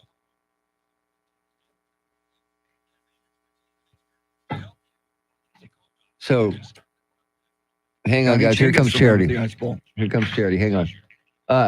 So you really think Louis Barrios is coming over here tomorrow?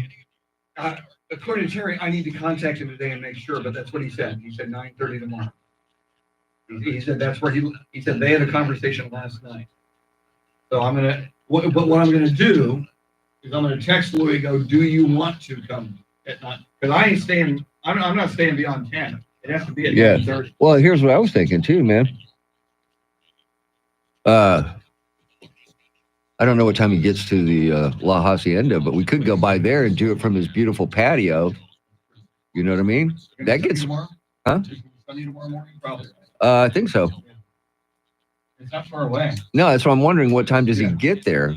You know, so that would be a better video. Yeah. I'm just saying. You're right. It would be. Yeah. Better than him having to do it in front of the logo, but I don't think that matters. No, and better than him having to come here.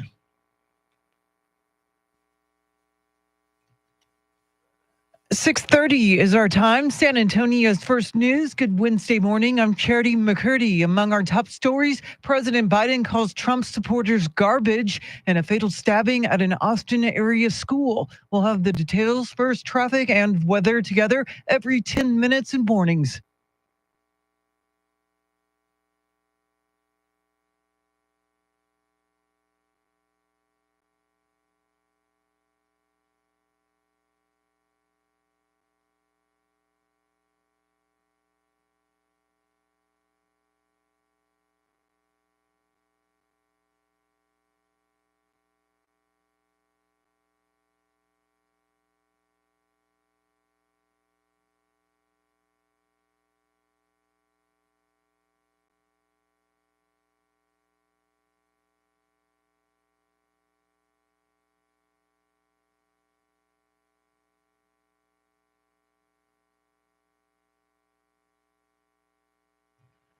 Your weather forecast for this Wednesday: stray shower or storm possible, a high near 90. Tonight's low 73, right now 75 degrees.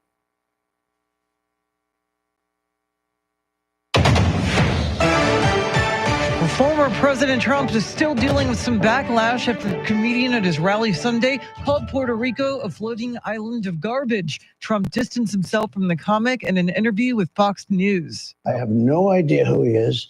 Somebody said there was a comedian that joked about Puerto Rico or something, and I have no idea who he is. Never saw him, never heard of him, and don't want to hear of him. But I have no idea. They put a comedian in, which everybody does. You throw comedians in. You don't vet them and go crazy. It's nobody's fault. But somebody said some bad things. Now, what they've done is taken somebody that has nothing to do with the party, has nothing to do with us, said something, and they try and make a big deal. But I don't know who it is. I don't even know who put him in. And I can't imagine it's a big deal. I've done more for Puerto Rico than any president, I think, that's ever been president. Meantime, President Biden called Trump supporters garbage during a Harris campaign Zoom call, but later clarified he had meant to say that pro-Trump comedians' hateful rhetoric about Puerto Rico was garbage. Vice President Kamala Harris delivered campaign remarks at the Ellipse in Washington near the White House last night. Harris made a campaign promise to Americans if she makes it to the White House. I will always tell you the truth, even if it is difficult to hear. I will work every day to build consensus and reach compromise to get things done.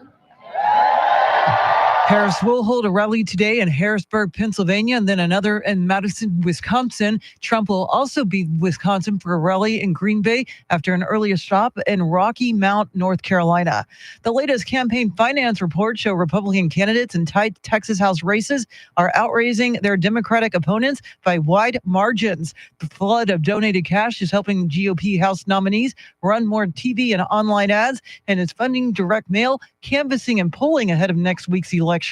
Republicans in a dozen competitive districts pulled in $11 million over the past month, compared to less than $3.5 million collectively raised by the Democratic candidates. GOP vice presidential candidate and Ohio Senator J.D. Vance is set to sit down today for an interview on the Joe Rogan podcast. Tammy Trujillo has details. The interview will follow Rogan's recent 3-hour talk with Vance's running mate, former President Trump, which has been seen over 37 million times on YouTube. Rogan posted on X that he's also in talks with the Kamala Harris campaign on doing an interview with the Democratic candidate.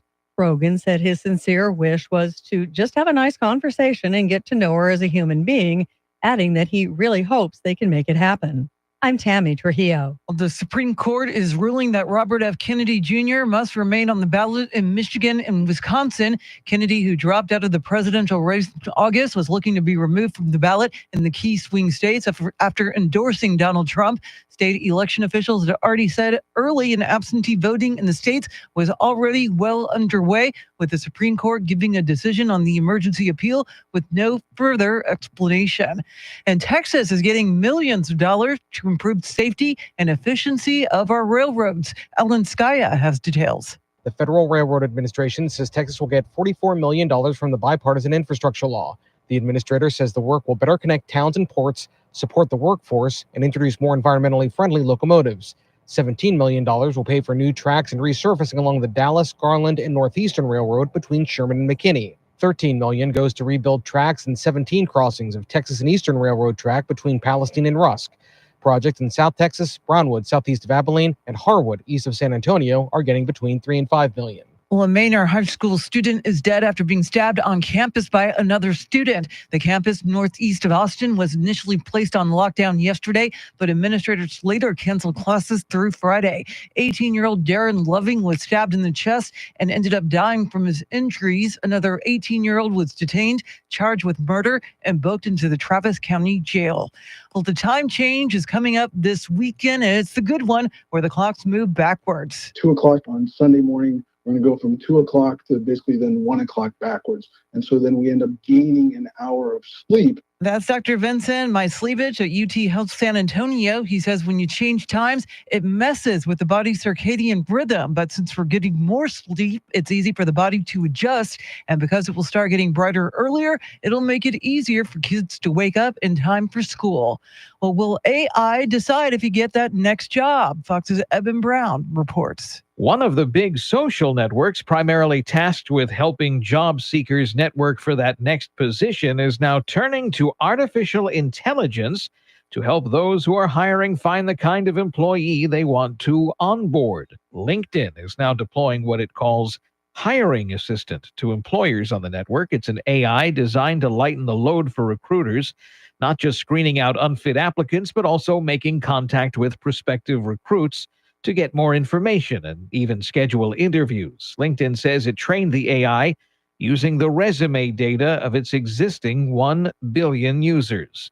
Eben Brown, Fox News. The annual Raul Jimenez Thanksgiving dinner is looking for volunteers to serve up food to San Antonians in need. Local businessman and restaurant owner Raul Jimenez started the dinner back in 1979 to feed 100 lonely seniors and people who couldn't afford a traditional Thanksgiving dinner. The event now feeds more than 25,000. Doors open at 9 a.m. Thanksgiving Day at the Henry B. Gonzalez Convention Center. Volunteers for the dinner can register online. It is 6:37. Traffic and weather together in a minute, but first, check of your money and the world of business. Courtney Donahoe is live at the Bloomberg News Desk.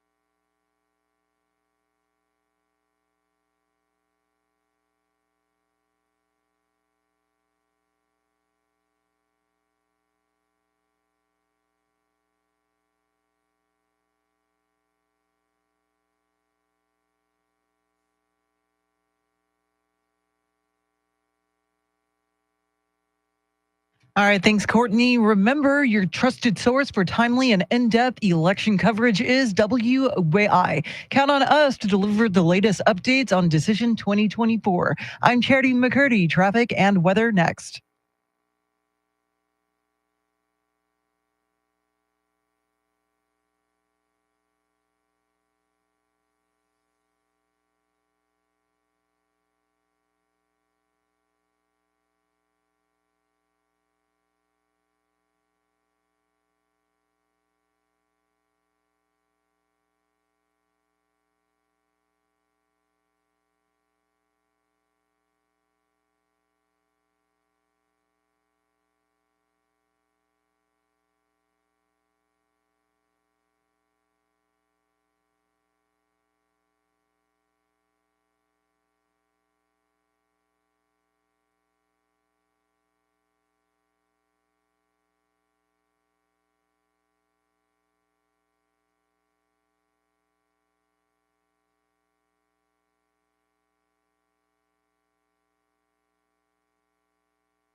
San Antonio's first news, Charity McCurdy, Mr. T, Tim Merriman, Charlie Parker coming up at 6:48 with Those Were the Days. I'm Chris Duell, and a big part of our election 2024 coverage is White House correspondent, attorney, member of the Supreme Court Bar, John Decker. John, I know you've been looking at the polling data lately. What do the polls tell us right now, and how much stock do you put into polls, John?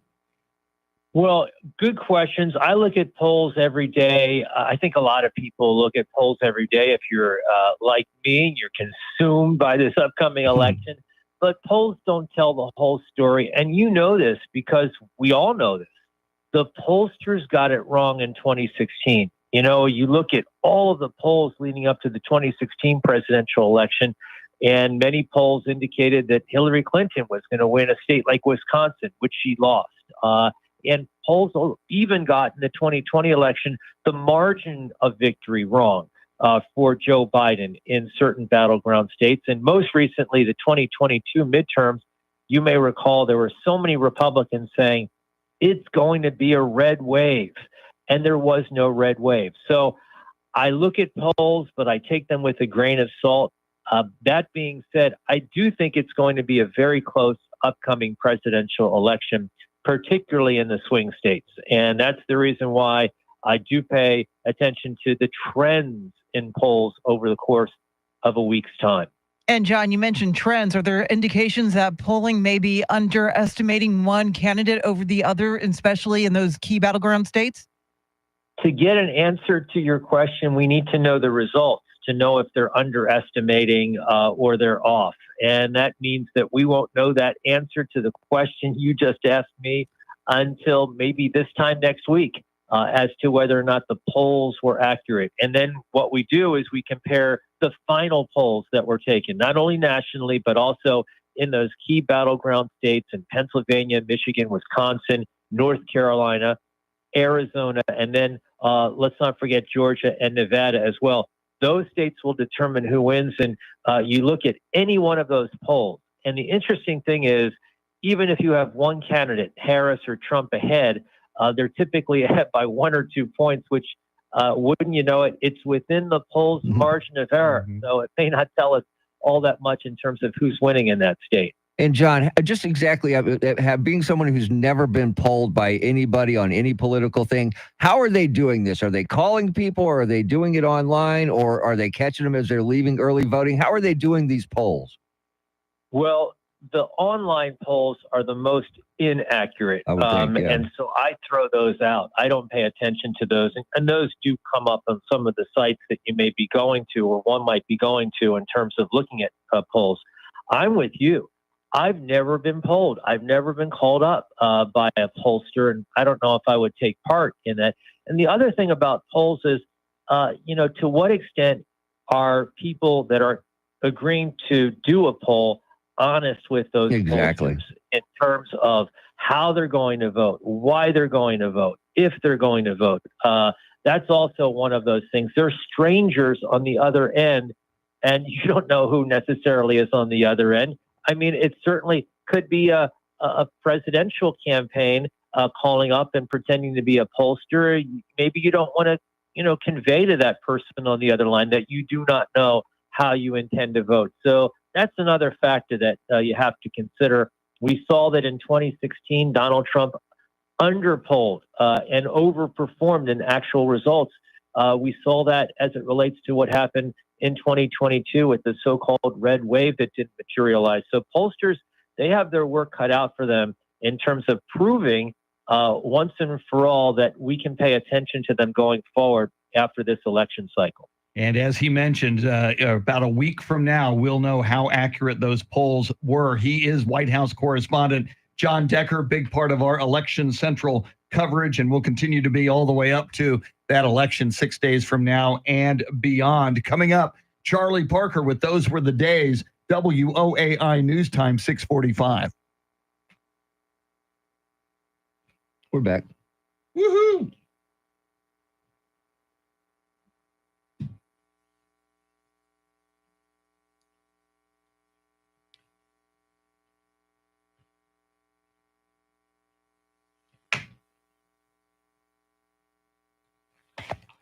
Okay, wow. They're not stopping, dude. Amazing. Yeah.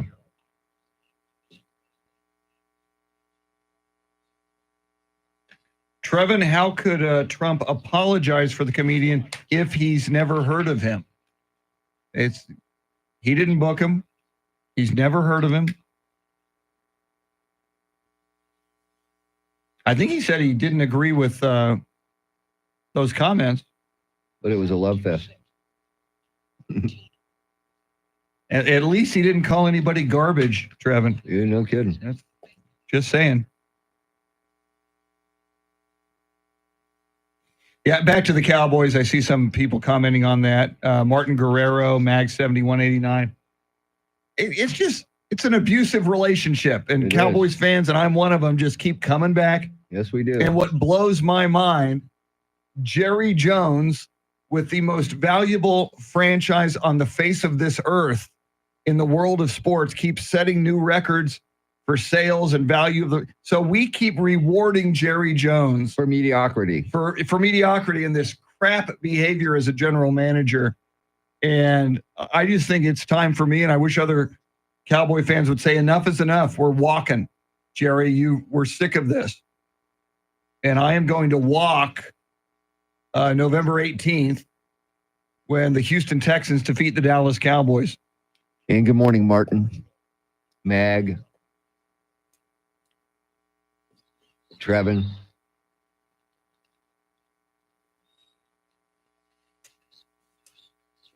And I have decided, Mag, to not let the Cowboys ruin my Sundays anymore. Now, if they play on a Monday or a Thursday night, they're going to ruin those days for me, but not my Sundays, man. Jim R. Is that Jim Rome? Jim Rome, welcome in. Way to go, Jim Rome. Try being a Panthers fan. Have a take, don't suck. That would be rough. Oh, crap. I missed it again. I could have played the audio for you. Someday I'll hear the audio on this commercial. So funny with all those rings. All right. What name are you using, Jim? Because I'll listen to him real quick. Hang on.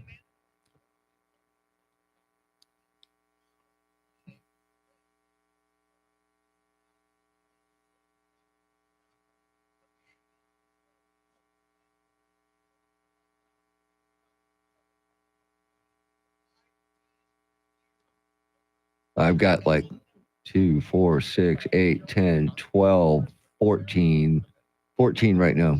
Beautiful. There's no way we're going to get to all 14 of them, but we're going to play as many as we can. Okay.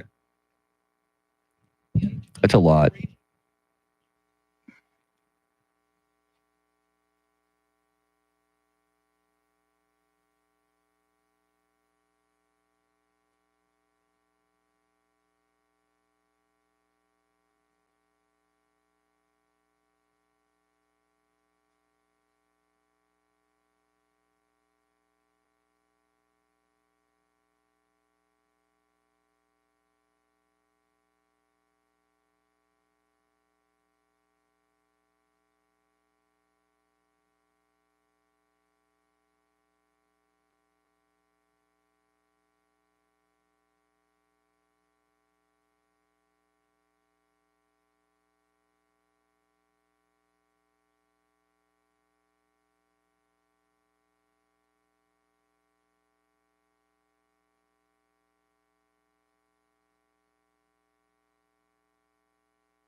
Yeah, Kevin. I mean, I got yours, morning. Kevin. I got you on. Yeah, yours, Jim. I got yours, brother. We're good to go.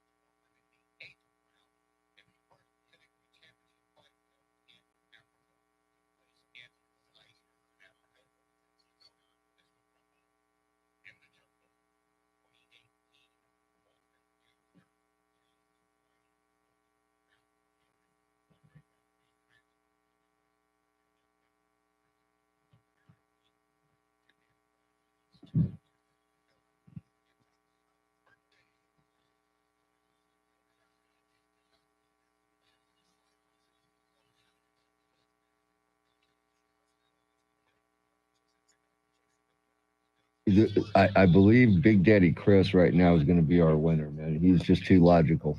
Okay. But I don't know if we're going to get to him here or not, but we will try.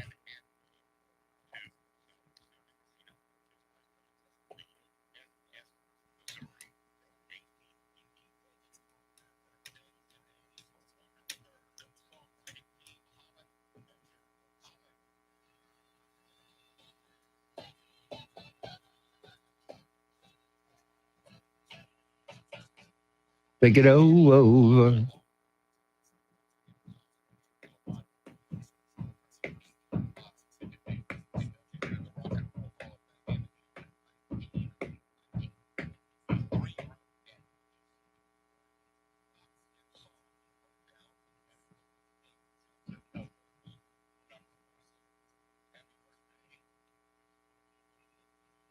Oh, Pags is here.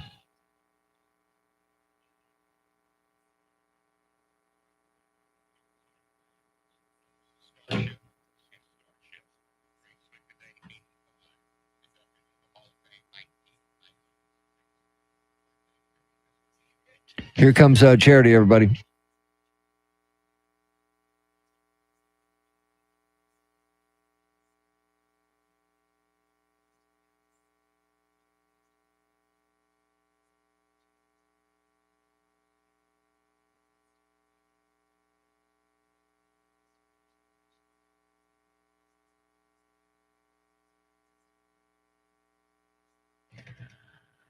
Over 51 million Americans have voted early with the election just 6 days away.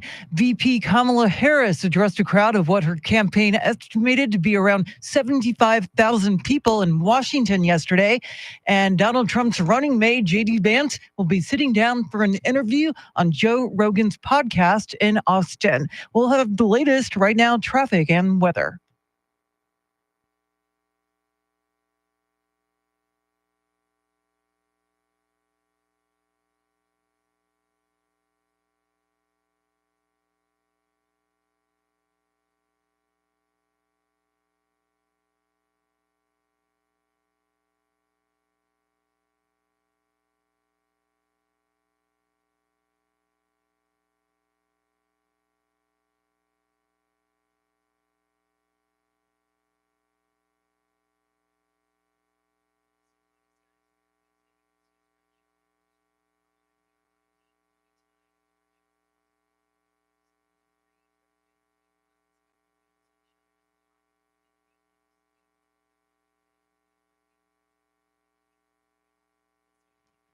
Cloudy skies today, stray shower, thunderstorm, possible highs in the upper 80s. Tomorrow, cloudy early, partly cloudy later in the day, stray shower, thunderstorm, possible highs in the mid 80s.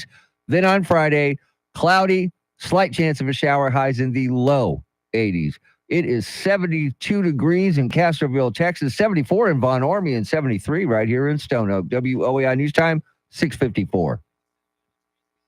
San Antonio's first news. She's Charity McCurdy. She is a better American this morning than I am, and she's a better American this morning than Mr. T is. Why? Because she has voted. I have yet to vote. I'm hoping to early vote today. And Mr. T, you are being bribed by your wife to vote today. So is that against the law if she's paying me to vote?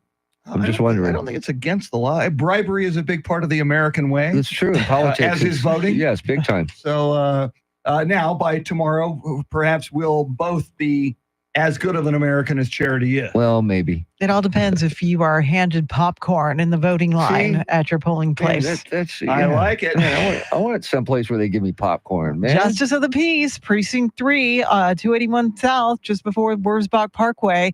Yeah, it was such a pleasant experience. I even got to vote on Halloween pumpkins. I think I'm headed to that same place because although it took you 45 I'm sorry, minutes. sir, we're out of popcorn. Yeah. The popcorn was for Charity, not you. It's always for Charity. Sorry. So given that, Charity has voted and therefore we hold her in higher esteem than people who don't vote, earlier, and we played it for you. We don't have to play it again, but just the gist of Stephen from Lytle's talkback to us was, hey, man, if you don't vote, you forfeit your right to complain or to talk politics with people who have voted. A lot of people have that sentiment, Mr. T. We're asking that right now. Do you agree that if you don't vote, you shouldn't complain about the state of this country because you didn't vote in it? By the way, we're going to pick our favorite on Wembenyama Wednesday, give away a 4-pack of Spurs tickets, family 4-pack of Spurs tickets provided by Hill Country Honda. Get more on 1604. So what do we got? We got a bunch. Here's the first one. I believe that going and voting is the one opportunity we get to stand up and say, this is who I want to represent me, whether it be local or state or federal elections. And if you don't do that, if you don't go to the booth and punch the card or push the button, then you forfeit your right to speak about that until the next election.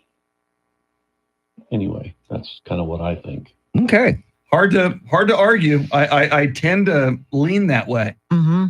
And that's why I'm hoping these early voting turnout is an indication that more people are making their voices heard than sitting on the sidelines. I hope you are right. All right, here's Rooster again checking in on this topic. Hey, good morning, Tim, Chris, and Sherry. It's Rooster again. On that thought of Stephen saying that, if you don't vote, you shouldn't have the right to complain. What about all those who can't vote? Veterans and people that are wheelchair bound. I mean, they can't get to the polls and they can't vote, but I think they have every right to complain or voice their opinion. And anyway, that's my thought. You guys have a great day. Rooster.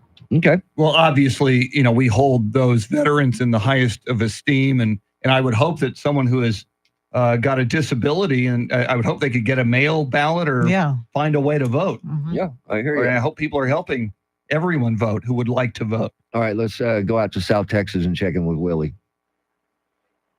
South Texas Willie here.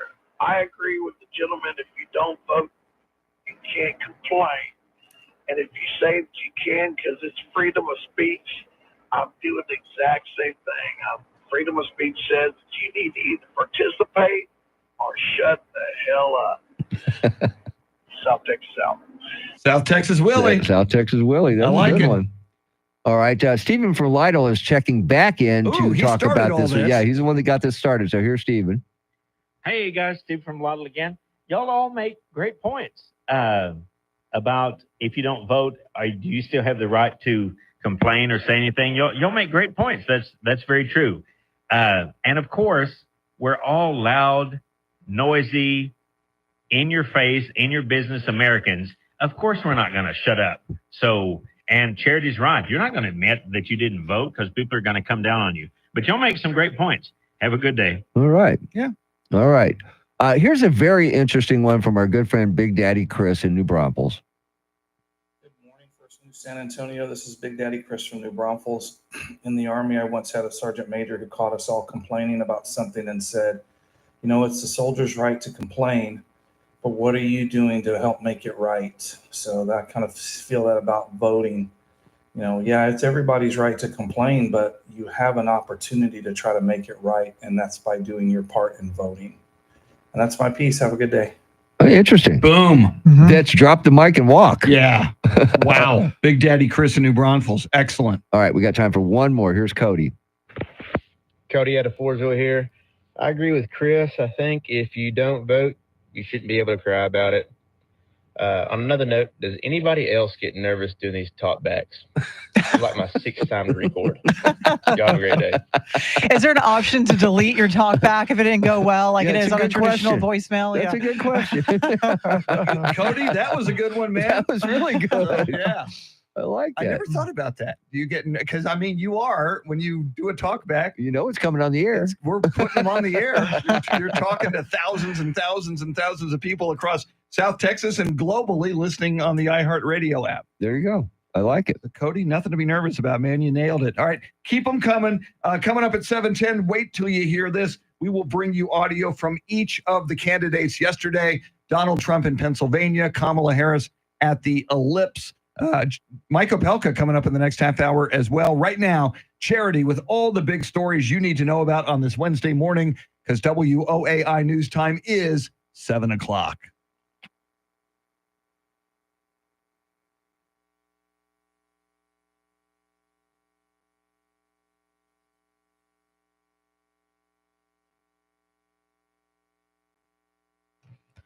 Seven o'clock is our time. San Antonio's first news. Good Wednesday morning. I'm Charity McCurdy. Among our top stories, Kamala Harris delivers her closing argument to voters, and extreme drought leads to a burn ban. We'll have details first, traffic and weather together every 10 minutes in mornings.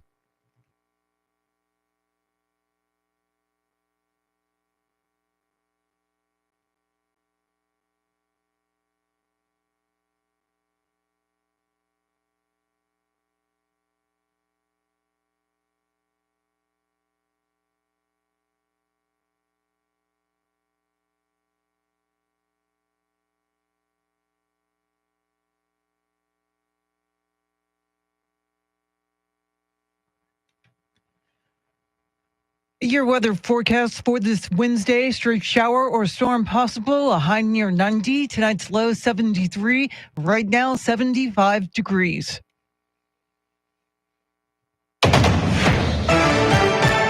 Tens of thousands packed the National Mall as Vice President Kamala Harris made her closing pitch to voters. Here's Fox's Jared Halpern. 7 nights before polls close, more than 75,000 people are estimated to have crowded around the ellipse near the White House for a closing argument from Vice President Kamala Harris. Donald Trump has told us his priorities for a second term.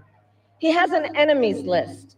Harris says she has a to-do list to lower costs for housing and health care. We're going to change the approach and allow Medicare to cover the cost of home care. Speaking from the same place former President Trump rallied supporters before the Capitol riot on January 6th, 2021, Harris said he has spent a decade trying to divide Americans. In Washington, Jared Halpern, Fox News. Meantime, former President Trump hit the campaign trail in Allentown, Pennsylvania, where he emphasized the importance of winning in the Commonwealth. Every problem facing us can be solved, but now the fate of our nation is in your hands. It's in your hands. If we win Pennsylvania, we're going to win the whole deal. And his campaign stop came after a comedian at his Madison Square Garden rally called Puerto Rico a floating island of garbage. President Biden attempted to slam the comment during a Zoom call with Voto Latino, but ended up committing a gaffe of his own. Well, let me tell you something. I don't know the Puerto Rican that I know, or Puerto Rico where I'm in my home state of Delaware. They're good, decent, honorable people. The only garbage I see floating out there is his supporters. His demonization is seen as unconscionable, and it's un-American. It's totally contrary to everything we've done, everything we've been. Biden later clarified he meant to say that a pro-Trump comedian's hateful rhetoric about Puerto Rico was garbage. Trump's running mate, J.D. Vance, will sit down today for an interview on the Joe Rogan podcast. The interview will follow Rogan's recent 3-hour talk with Donald Trump, which has been seen over 37 million times on YouTube. Rogan posted on X that he's also in talks with the Kamala Harris campaign on doing an interview with the Democratic candidate. With the election just 6 days away, phones are being flooded with robocalls. Michael Board has more.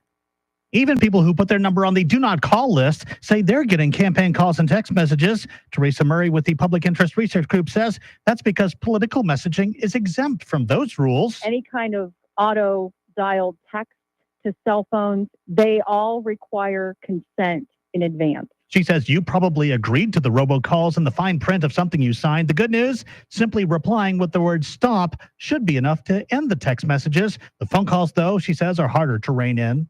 Michael Board, News Radio 1200 WOAI. A ban on outdoor burning is now in effect in unincorporated parts of Bexar County. Extreme drought conditions and the risk of wildfires prompted the burn ban, which may be in place for 90 days or until county commissioners or the fire marshal's office lifts it. County officials say there were 51 reported brush fires last month, and there have been 78 so far this month.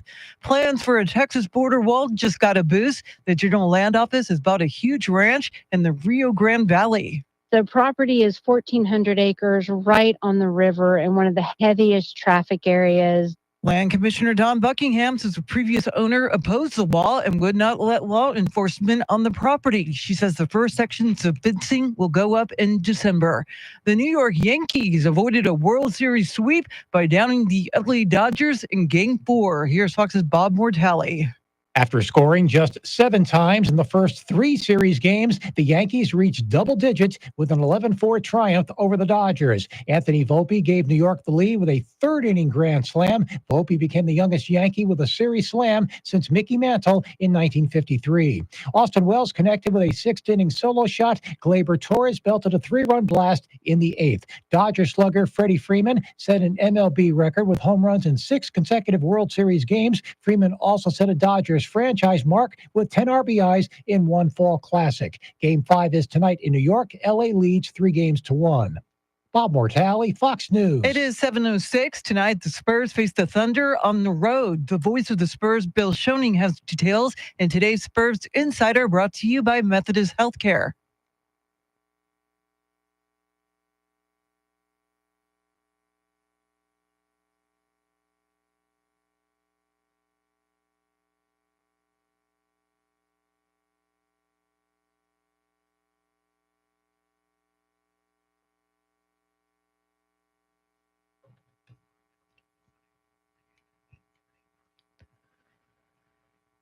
This Spurs Insider brought to you by Methodist Healthcare. Remember, your trusted source for timely and in-depth election coverage is WOAI. Count on us to deliver the latest updates on Decision 2024. I'm Charity McCurdy. Traffic and weather coming up.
San Antonio's First News. We are your election central headquarters, and we got a big 7 o'clock hour that is already underway. Coming up at 7:20, Mike Opelka from the Pure Opelka podcast, his thoughts on the morning's big stories. 7:40, national correspondent Rory O'Neal. Now that we know over 50 million early ballots have been cast in America, is that good news for Donald Trump or for Kamala Harris?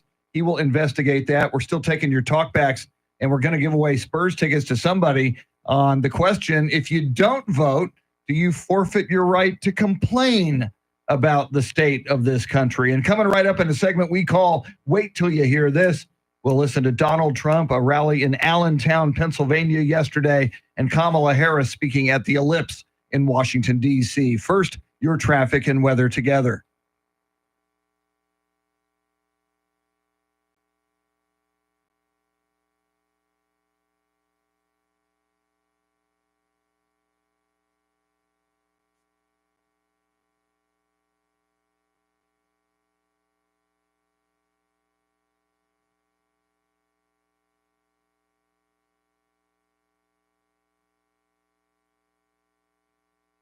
Cloudy skies today, stray shower, thunderstorm, possible highs in the upper 80s. Tomorrow, cloudy early, partly cloudy later in the day, stray shower, thunderstorm, possible highs in the mid 80s.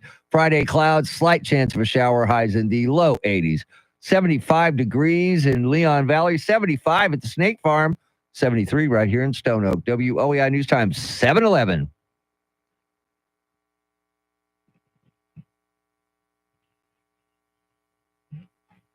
Allentown. Billy Joel sang that song at the Alamo Dome on Friday night, and Donald J. Trump went to Allentown, Pennsylvania yesterday. Right now on a segment we call Wait Till You Hear This. Let's listen to former President Trump's comments in Allentown. Then we'll listen to Kamala Harris, her address last night at the Ellipse in front of the White House in Washington, D.C. Here it is. Remember Hillary? She said deplorable. And then she said irredeemable, right? But she said deplorable. That didn't work out. Garbage, I think, is worse, right? But he doesn't know. You have to please forgive him. Please forgive him, for he not knoweth what he said. These people, it's terrible, terrible. Terrible to say a thing like that, but he really doesn't know. He really, honestly, he doesn't. And I'm convinced that he likes me more than he likes Kamala. We know who Donald Trump is. He is the person who stood at this very spot nearly 4 years ago and sent an armed mob to the United States Capitol to overturn the will of the people in a free and fair election, an election that he knew he lost. Americans died as a result of that attack. 140 law enforcement officers were injured because of that attack. And while Donald Trump sat in the White House watching as the violence unfolded on television, he was told by his staff that the mob wanted to kill his own vice president. And Donald Trump responded with 2 words: so what?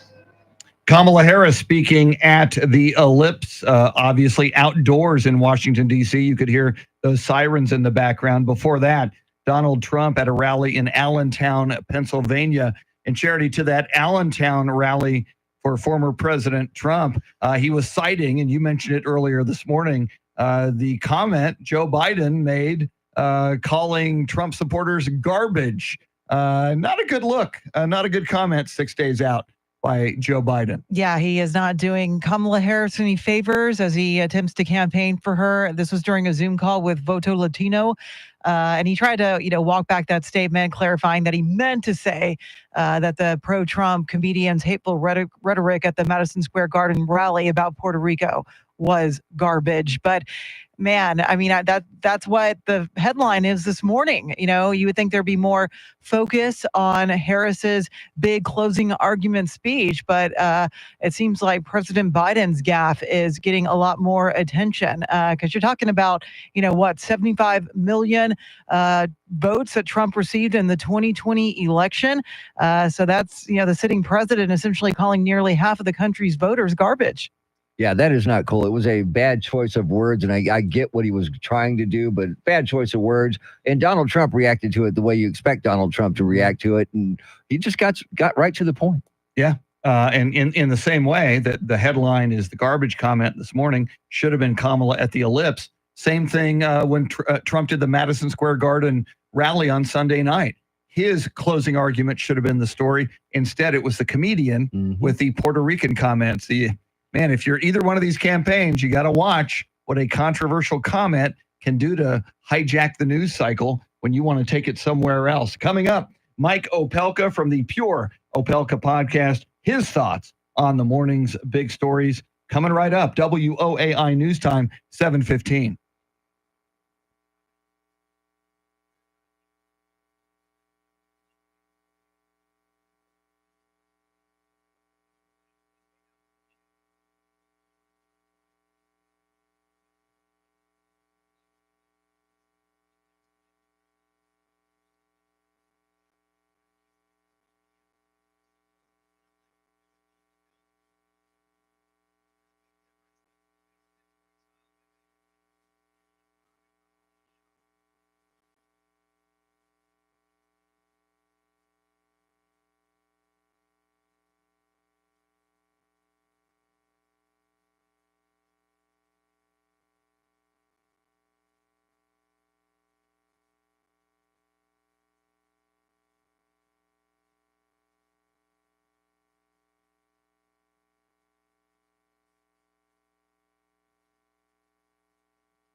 Just ahead of headlines, traffic, and weather together, then Mike Opelka from the Pure Opelka podcast. First, Charity, what stories are you following? Vice President Kamala Harris delivered her closing argument to voters with a final major address in D.C. President Biden is going viral for calling Trump supporters garbage during a virtual Harris campaign call, and 2 Clemens High School students were arrested for a stolen gun in a backpack on campus. We'll have the details right now, traffic and weather.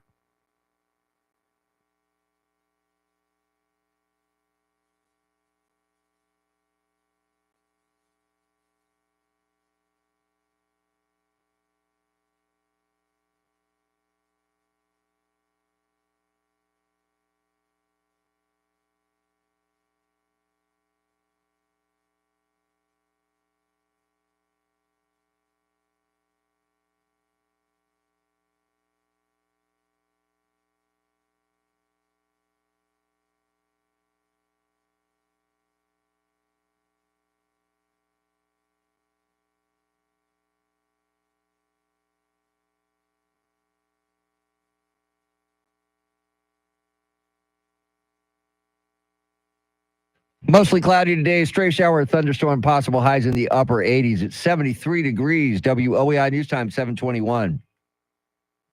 San Antonio's first news every weekday morning at this time. We check in with Mike Opelka from the Pure Opelka podcast. He's brought to us by Randy Adams Incorporated. Mike, let's start with Kamala Harris at the Ellipse in D.C. last night. Her campaign calling it her closing argument. How do you think it went? Well, I think she's going to have to see if she can win on appeal. That closing argument didn't do it for me. It started badly when, I don't know if you noticed it, but there were sirens going off within the first 30 seconds behind her. And then if you take a still store and you put it in the Photoshop and you turn down the contrast, you look in the distance, I think you can see Joe Biden's face pressed against the window from the White House as he's looking out going, I should have been out there. It could have been me. And there's one point where she says, I will be the president for all people. The crowd erupts with a quick, yay. And then if you listen real closely, some guy yells and he doesn't censor it, F you. And I'm thinking, this is not going well. Not going well at all. And then as she's doing that, Joe Biden's on a Voto Latino Zoom call, and he calls everybody who supports Donald Trump floating garbage. You know, if you wanted to come to the party, you should just show up. You're the president. You've got the keys. It really was a speech that I think they're going to look at and say, nice try. You get a participation trophy. Mike, is this Puerto Rican garbage controversy the October surprise for both campaigns? I mean, could this be what moves the needle? I don't think it's going to move the needle. Last night on stage, President Trump had the shadow senator of Puerto Rico endorse him. He's had several other just Puerto Rican business people endorse him. There was a huge Trump parade in Puerto Rico. And in reality, if you go and listen to the whole context of that comment, Charity, you hear the reality is Puerto Rico has a trash problem. They have had to close 2 landfills and people are just throwing their trash on the side of the road. And we sent $40 billion and the problem was not solved. There's a lot of graft and corruption that's going on there. So there's a big problem in Puerto Rico and the Puerto Ricans understand it. Will there be some people who are offended? Yeah, but they're probably going to vote for Harris anyway. All right, on another note, sadly, we lost another one. Terry Garr, one of my favorites.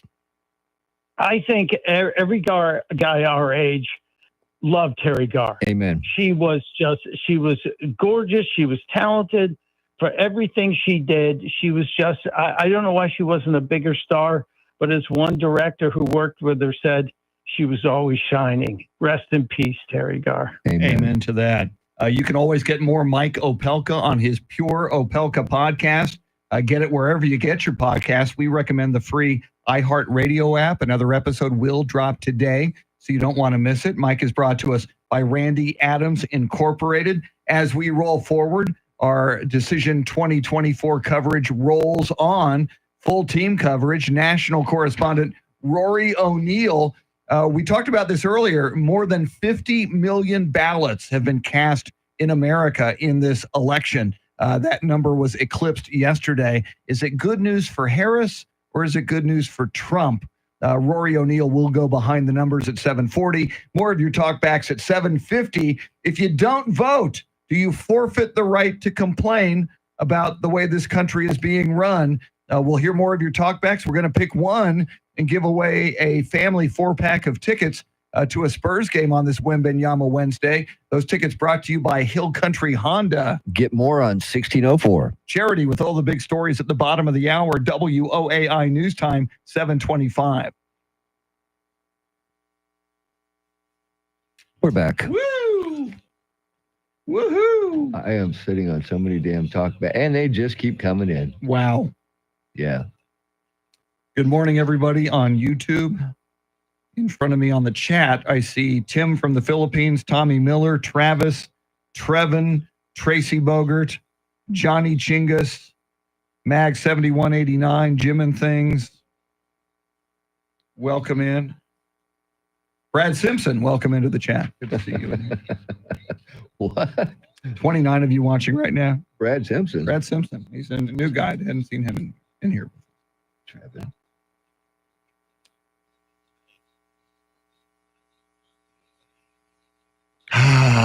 The Jones family. Adios, Cowboys. I'm done. And it's long overdue. I should have done this years ago.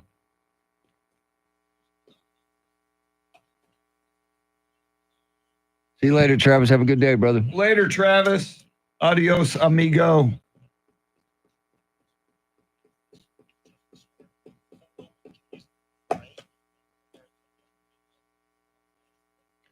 All right, where did I leave off over here? Bill in East Texas. Okay. Ah, man. All right.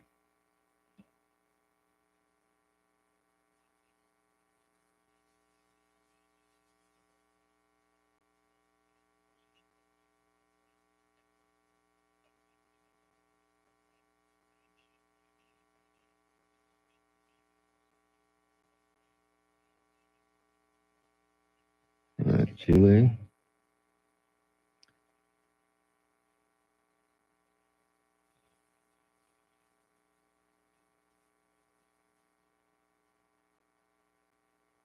Wow.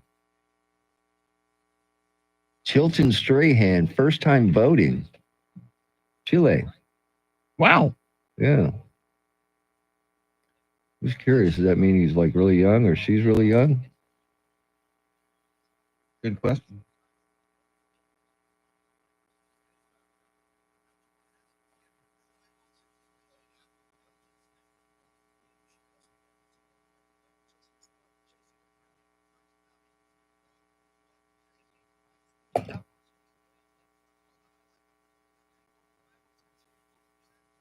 Yeah, goodbye. Joe.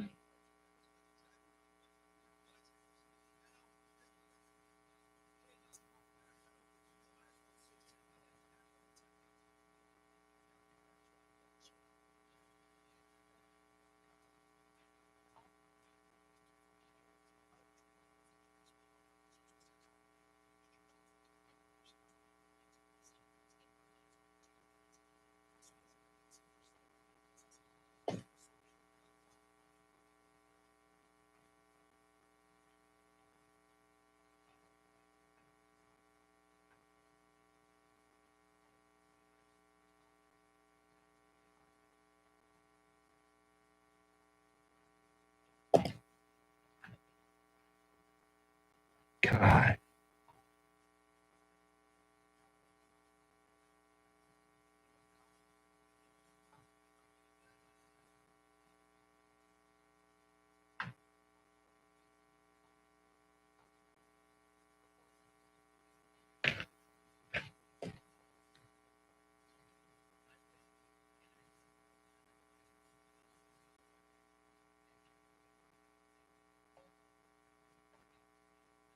Okay.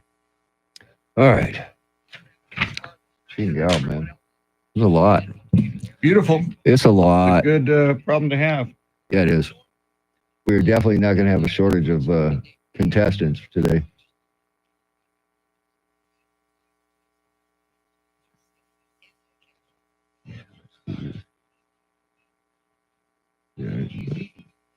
My nephew sent me this. I'm at the age where standing up too fast sends you on a psychedelic adventure. This guy stands up too fast. It's like he's on drugs. I love it. Stand by.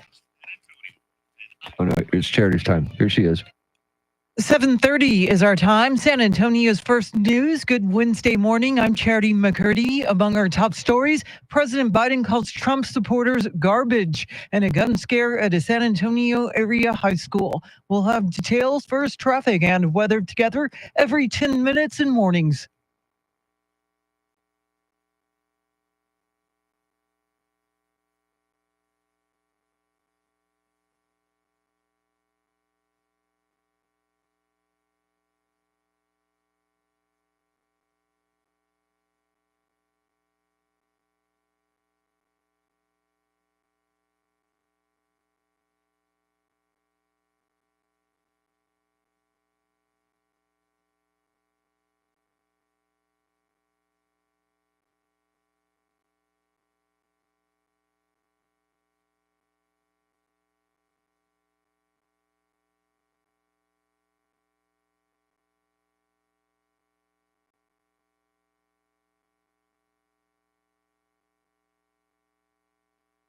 Your weather forecast for this Wednesday: stray shower or storm possible, a high near 90. Tonight's low 73. Right now 75 degrees.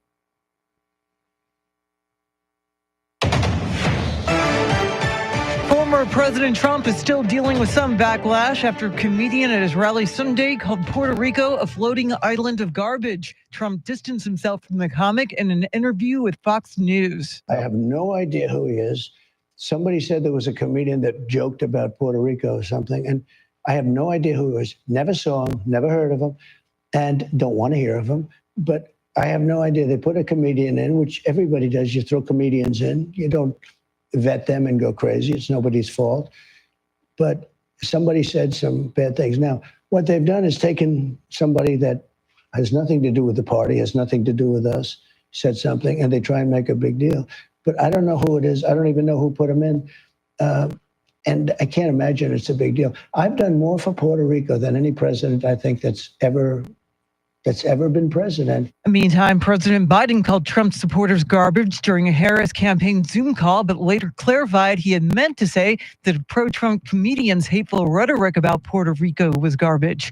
Vice President Kamala Harris delivered campaign remarks last night at the Ellipse in Washington near the White House. It is time for a new generation of leadership in America.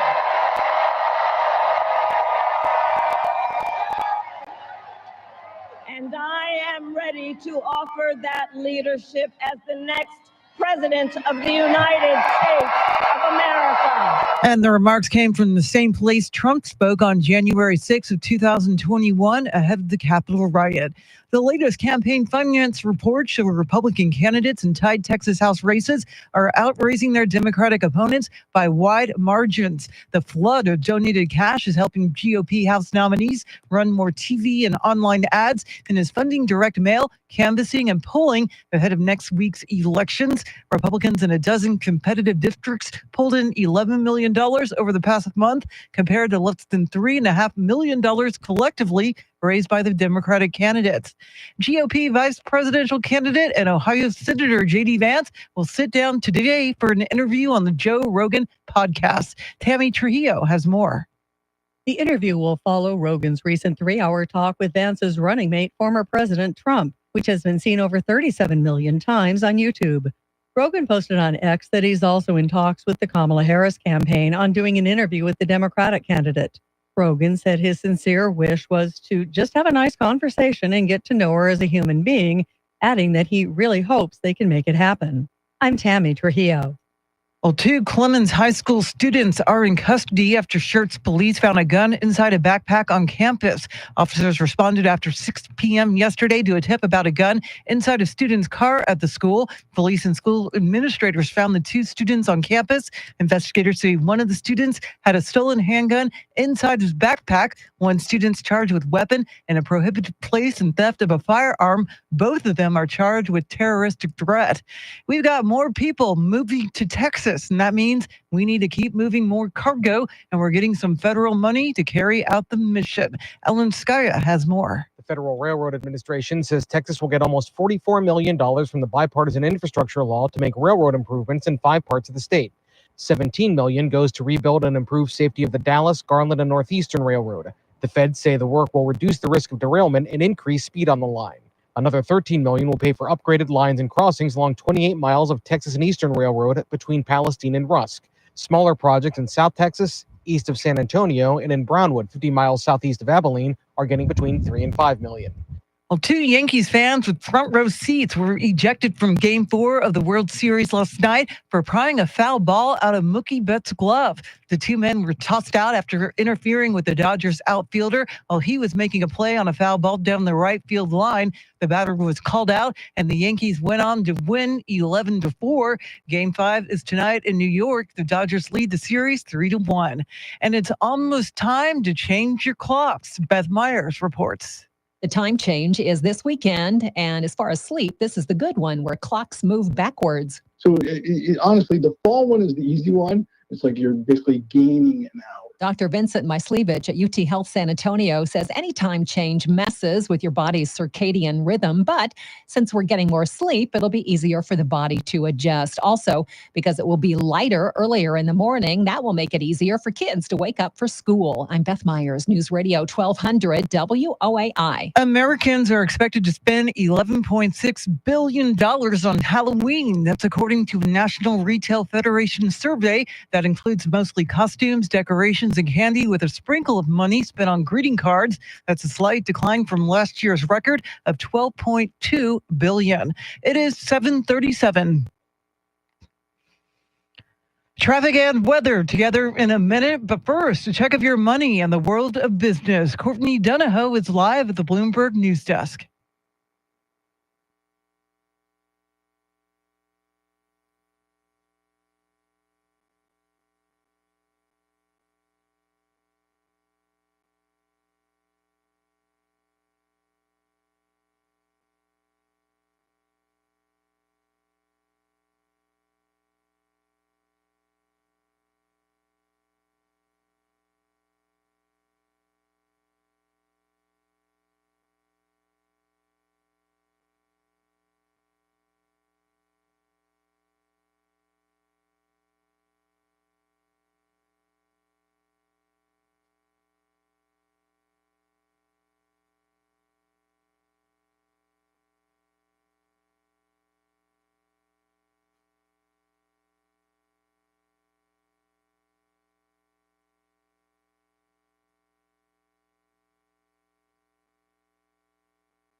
Thanks, Courtney. Remember, your trusted source for timely and in-depth election coverage is WOAI. Count on us to deliver the latest updates on Decision 2024. I'm Charity McCurdy. Here's traffic and weather.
San Antonio's first news, Charity McCurdy, Mr. T, Tim Merriman. I'm Chris Duell, and we are your election central headquarters, just 6 days away from this 2024 election. And a big part of our coverage is national correspondent Rory O'Neal. Rory, we've talked about it this morning. Yesterday, America passed the 50 million mark, a number of early voting ballots that have been cast.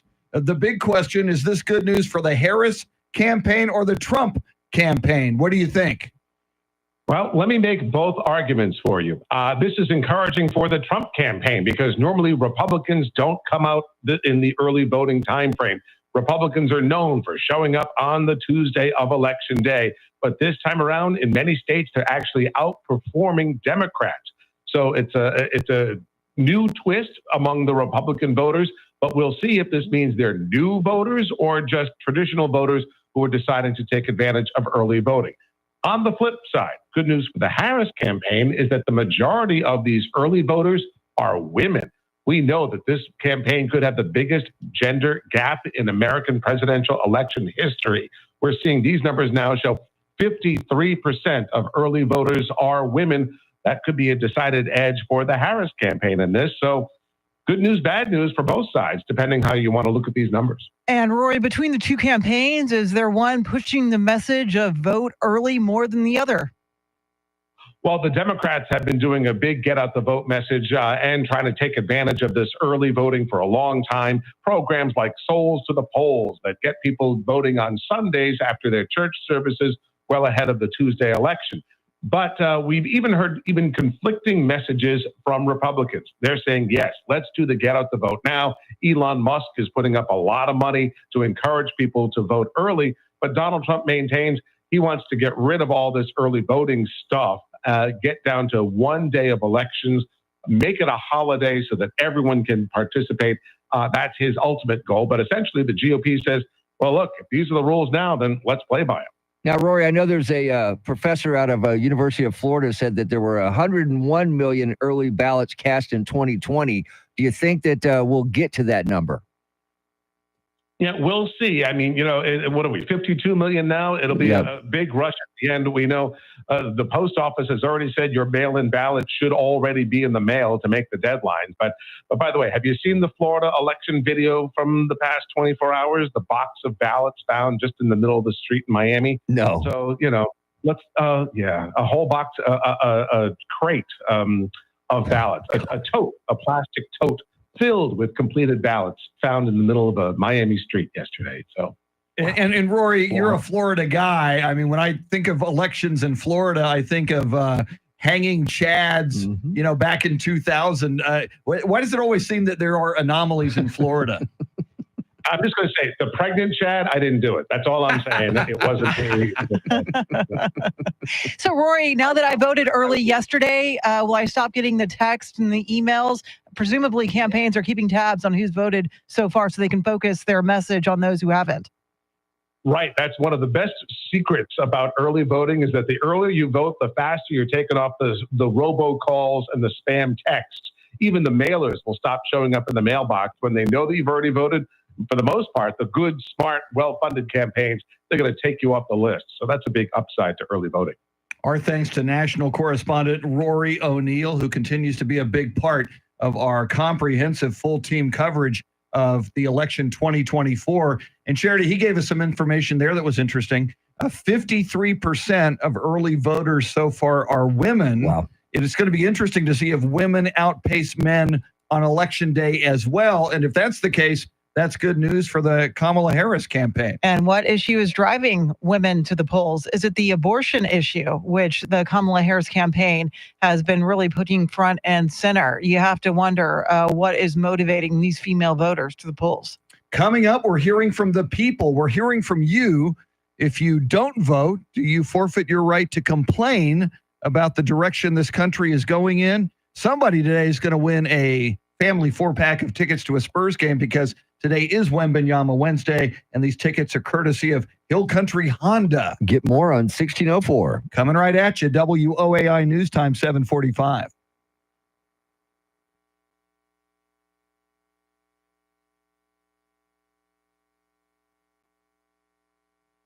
We're back. Woohoo! Hi.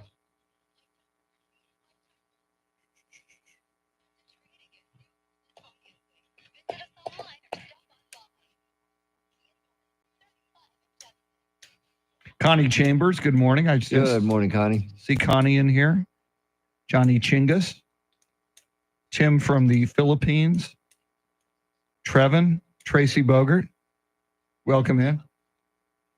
Bernardo Ureste, welcome. Also known as Benny and the Jets. Yes, Benny and the Jets, Bernardo everybody. Ureste.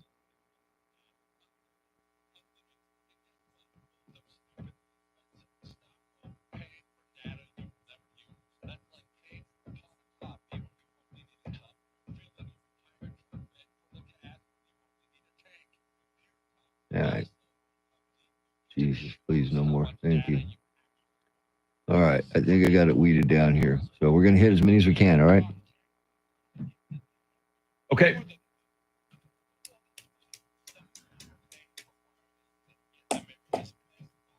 Mm.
Right.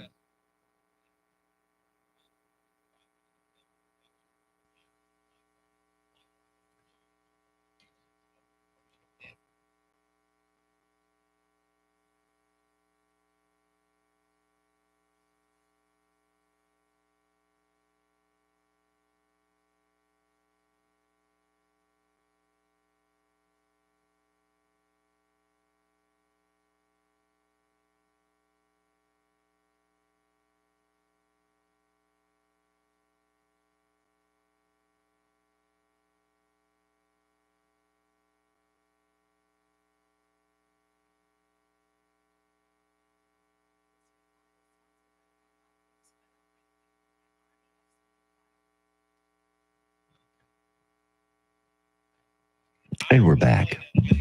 30 seconds, people. Okay. Got to throw it to her, right? Yes. Okay, good. What is our out? Normal 57. Hey, it's time for a restroom roulette. They're early. Oh, God. They're early today. Dudes on dudes. Stand by, Chris. Okay.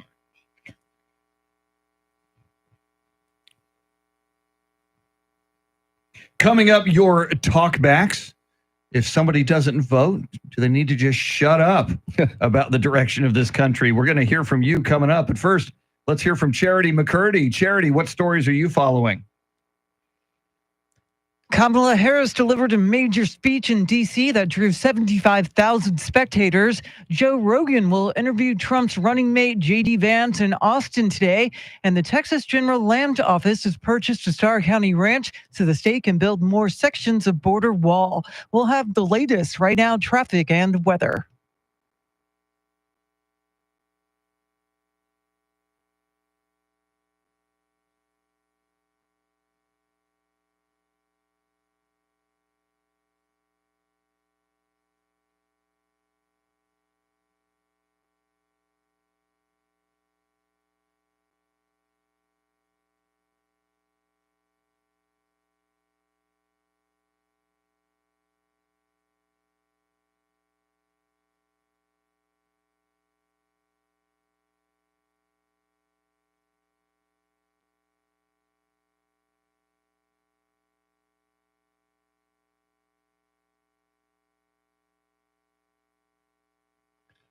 Cloudy skies, a stray shower, thunderstorm possible, highs in the upper 80s. Tomorrow, cloudy skies early, partly cloudy later in the day, a stray shower, thunderstorm possible, highs in the mid 80s. Friday, cloudy, slight chance of a shower, highs in the low 80s. 75 degrees at Fort Sam, Houston, 75 in China Grove, and 73 right here in Stone Oak. WOAI News Time, 7:51.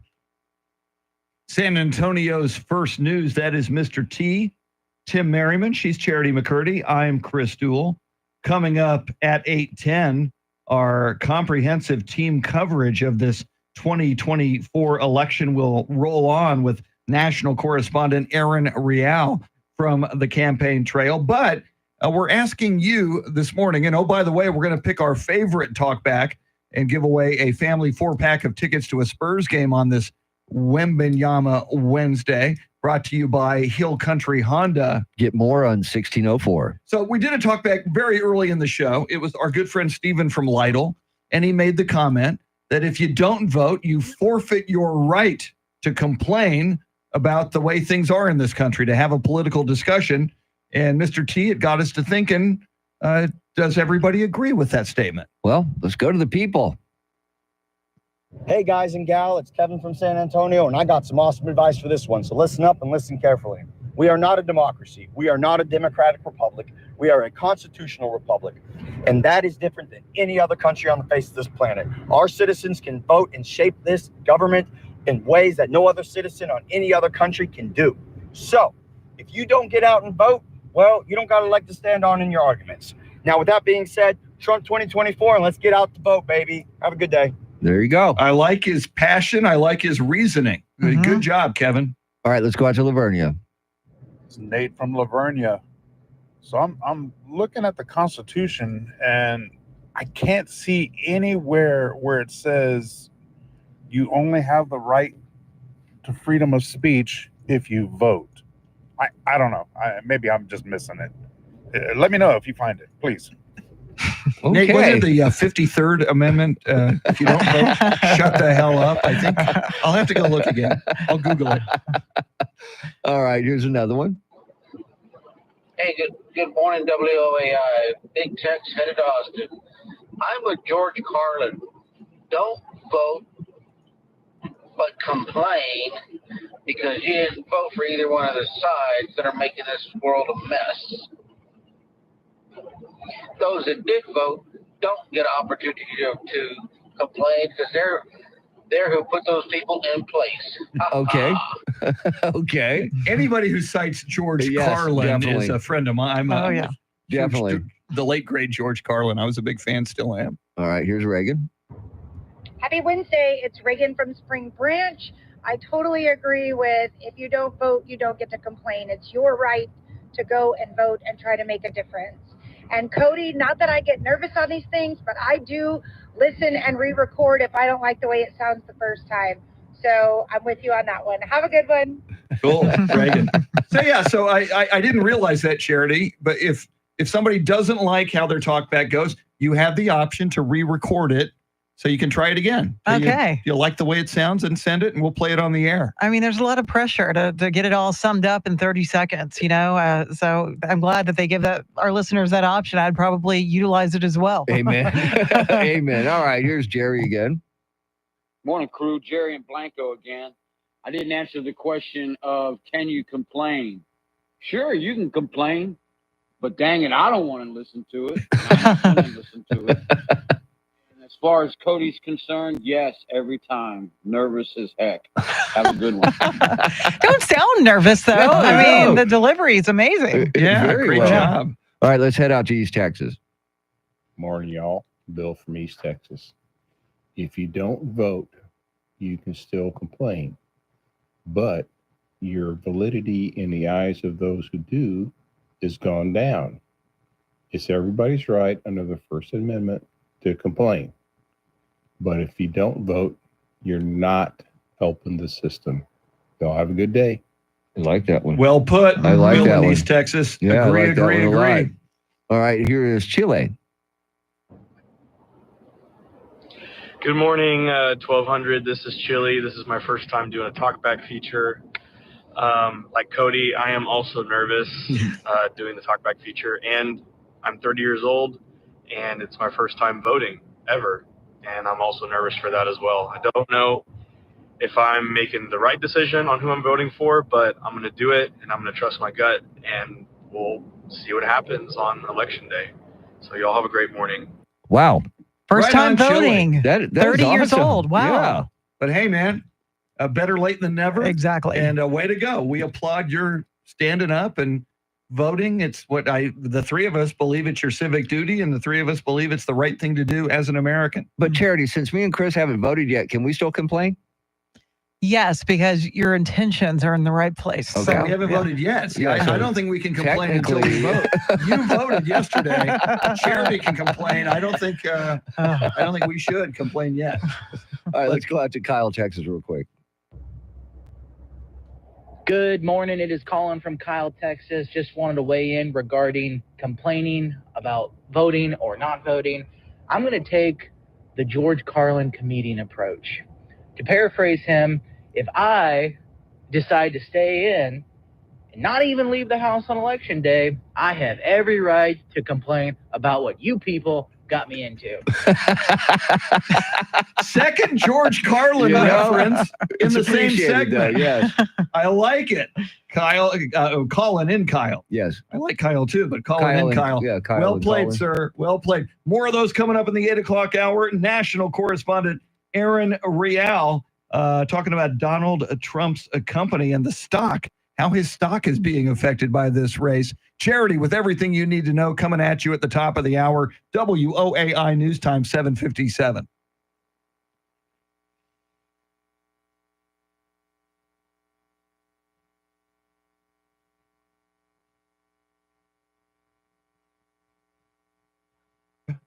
Herb Hancock.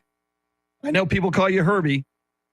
Herb Hancock says, it might be a drive for y'all, but St. Hedwig City Hall, no wait time on Monday. Very cool. Lucky you, man. It looks like the place Charity went, which is where I think I'm going to go today. It took her 45 minutes yesterday. When you're in the city, and Mr. T lives in Floresville, if you're in a smaller town, it looks like you don't have to wait as long. So that's one of the perks of living in a smaller town.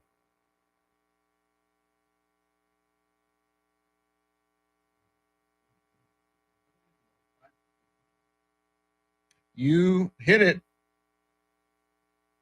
You found one that works.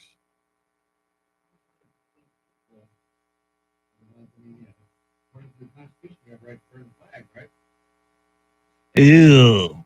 Yeah, you bring that up. But you might get just like yelling, you might get your butt kicked. Yeah, right. Yeah. Yeah. And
8 o'clock is our time. San Antonio's first news. Good Wednesday morning. I'm Charity McCurdy. Among our top stories, Kamala Harris delivers her closing argument to voters. An extreme drought leads to a burn ban. We'll have details first. Traffic and weather together every 10 minutes in mornings.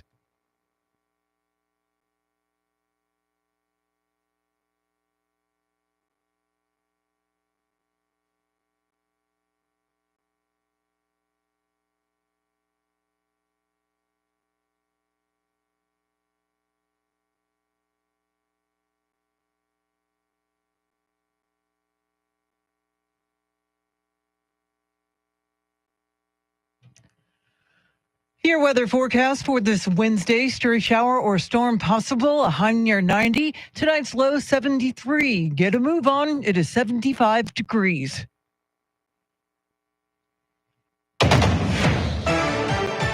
Vice President Kamala Harris pledged to put country above party and self in a closing argument in the campaign's closing days. Here's Fox's Jared Halpern. Next week's election is not just a choice between two candidates, Vice President Kamala Harris says. It will probably be the most important vote you ever cast. Harris says former President Trump would walk into the Oval Office with an enemies list. She'll walk in with a to-do list. And I will work with everyone, Democrats, Republicans, and independents, to help Americans who are working hard and still struggling to get ahead. And while Harris says she is honored to work as President Biden's vice president, her presidency will be different because the challenges we face are different. In Washington, Jared Halpern, Fox News. Meantime, former President Trump hit the campaign trail in Allentown, Pennsylvania yesterday. We're going to defeat Kamala Harris and the media. And we're going to win back that beautiful, beautiful White House, and we're going to make America great again. His campaign stop came after a comedian at Trump's Madison Square Garden rally called Puerto Rico a floating island of garbage. President Biden attempted to slam the comment during a Zoom call with Voto Latino, but ended up committing a gaffe of his own. Well, let me tell you something. I don't know the Puerto Rican that I know, or Puerto Rico, where I'm in my home state of Delaware. They're good, decent, honorable people. The only garbage I see floating out there is his supporters.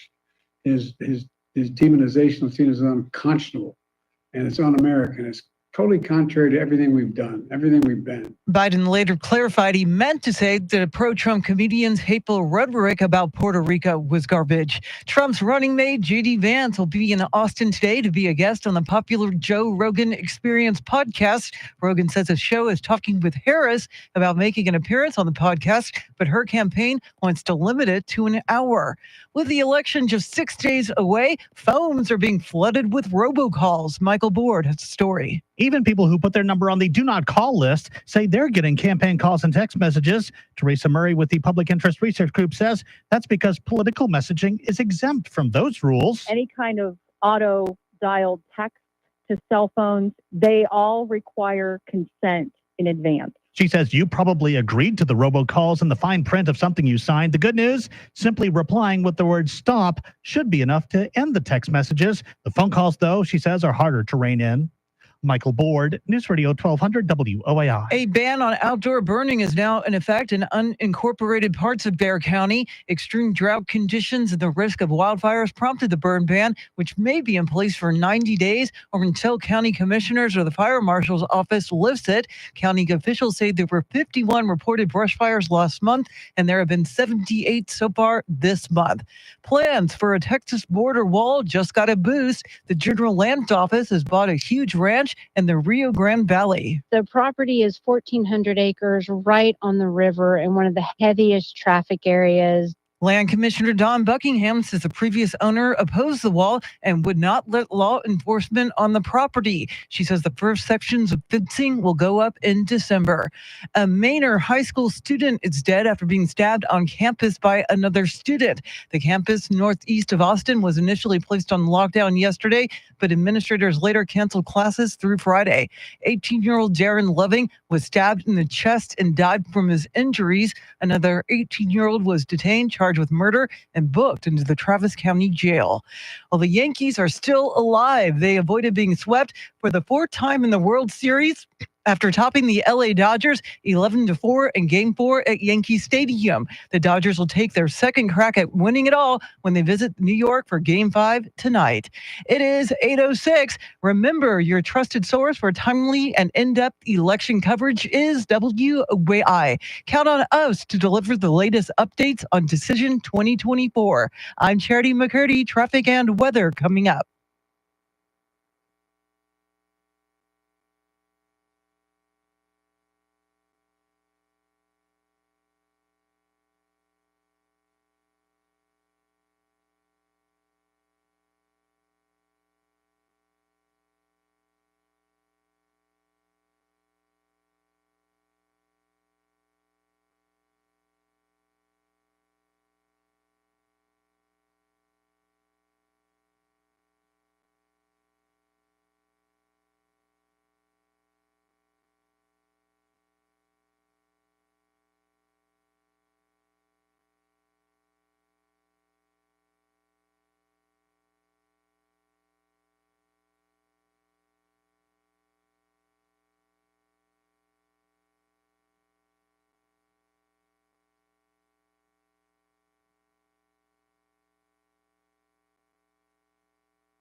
Luis says 30 seconds, not enough time to get my thoughts out.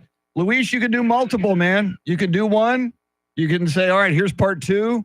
Here's part 3. So you can do multiple talkbacks.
San Antonio's first news, Charity McCurdy, Mr. T, Tim Merriman. I'm Chris Duell.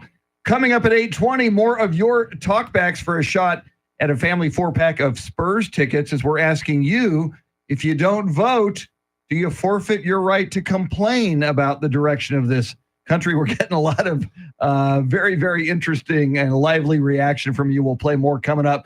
But coming right up in a moment, national correspondent Aaron Real on the stock price of Donald Trump's company soaring yesterday, and brokerage firms taking bets on who's going to win the election. First, your traffic and weather together.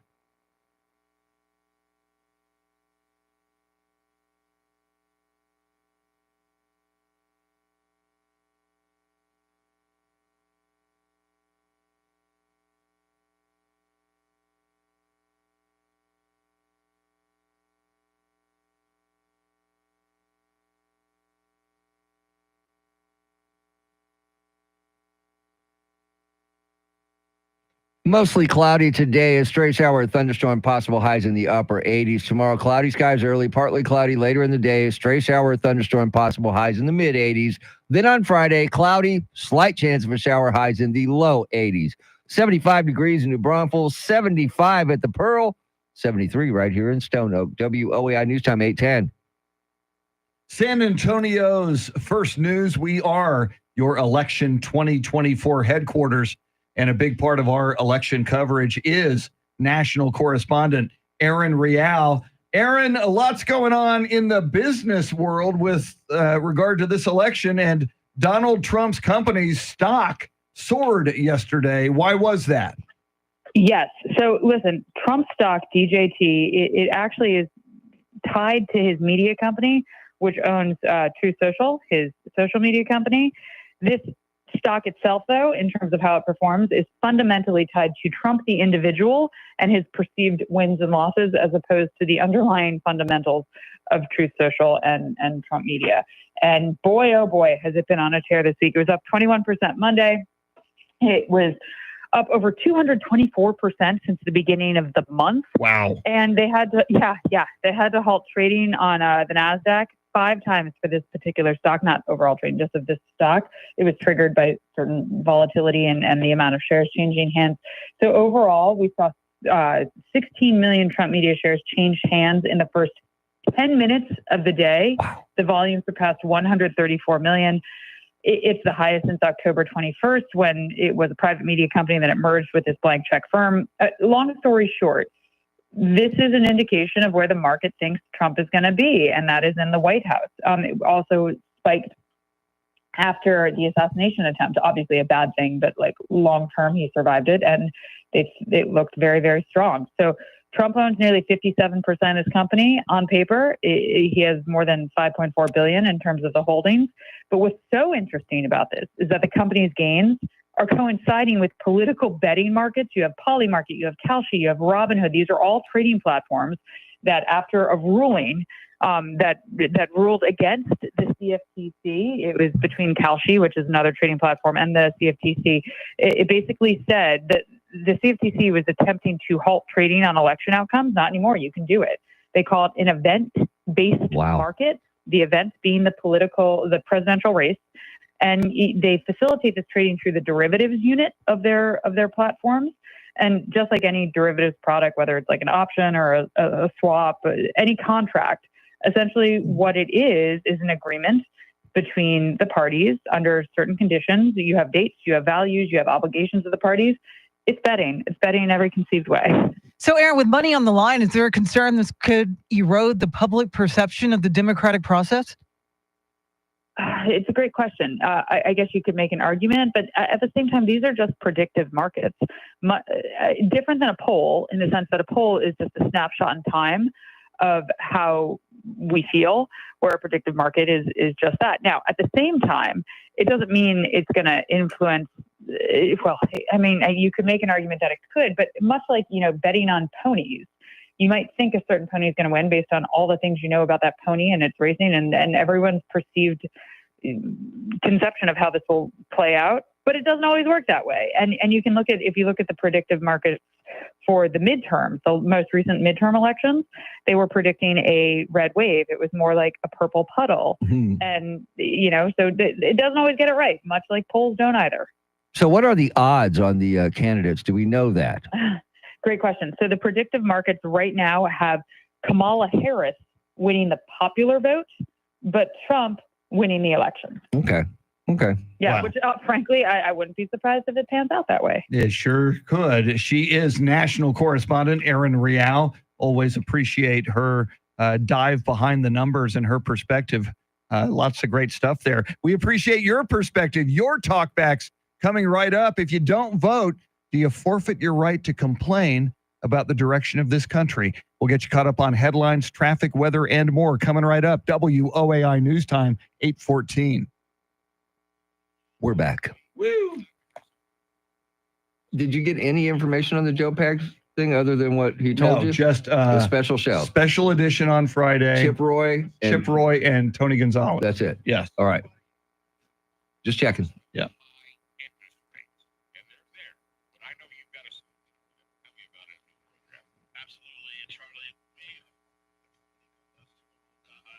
Yeehaw.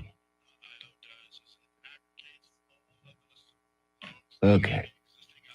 Got to try to get to these, man. Okay.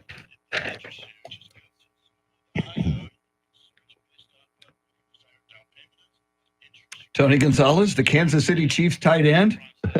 Bonnie, we need to get him on the show, damn it. You know? A former also Atlanta Falcons tight end. Yes, he was. At one point. Man, and when Tony Gonzalez was the Chiefs tight end, they thought, man, we'll never have a tight end like this again. I know. And then Travis they get- Kelce yeah, breaks they all his get Kelsey, yes.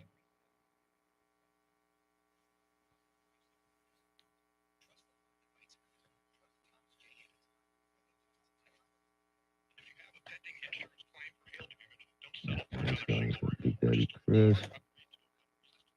1, 2. Okay.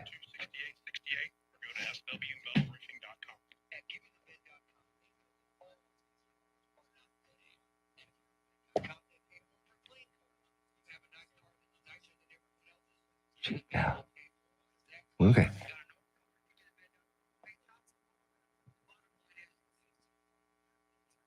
M1A1, welcome in. Good morning. EN, welcome. Voted down Commerce Street on the east side. 10 a.m., 3 people in front. Nice, man. I hope I get lucky today. Actually, we could actually play a couple here. We're kind of early. Okay. I got 2 right away that are shorter than normal, so we could play 2 before we go to her. Sounds good. That'll help us out a lot because we got a bunch. Joe and Sarah. Okay. Okay. Because we're going to need all the time we can to try to get the rest of these in.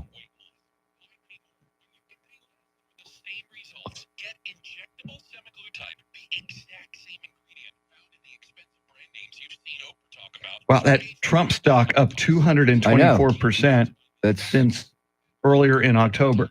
That's amazing. Wow. That is just amazing.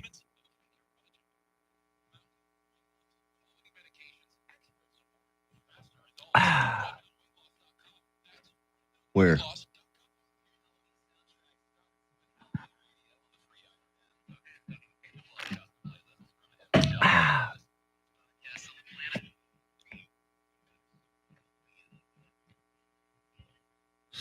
Stand by.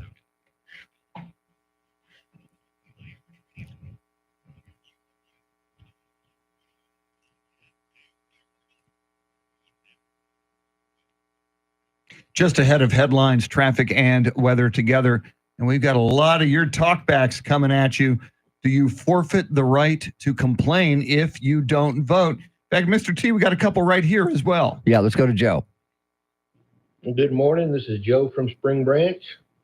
1.1 million Americans have fought and died to preserve our American way of life. It is incumbent upon you to vote, no matter who you vote for. And I agree. If you do not exercise your right to vote, then you have no right as an American citizen to complain. God bless America. Amen to that. Okay. Powerful. All right. Powerful. And here's Sarah. Good morning. This is Sarah in Cibolo. And I think if you don't vote, you still have your First Amendment right to free speech. But it also gives me the right not to pay attention to what you're saying because you didn't find it important enough to take the time to vote. That's my 2 cents. Have a great day. Drop the mic. Yeah. Sarah in Cibolo. Very good. All right. More of those coming. First, Charity, what stories are you following?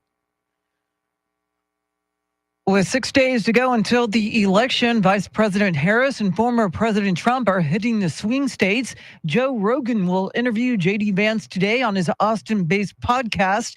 And a Manor High School student is dead after being stabbed on campus by another student. We'll have details right now, traffic and weather.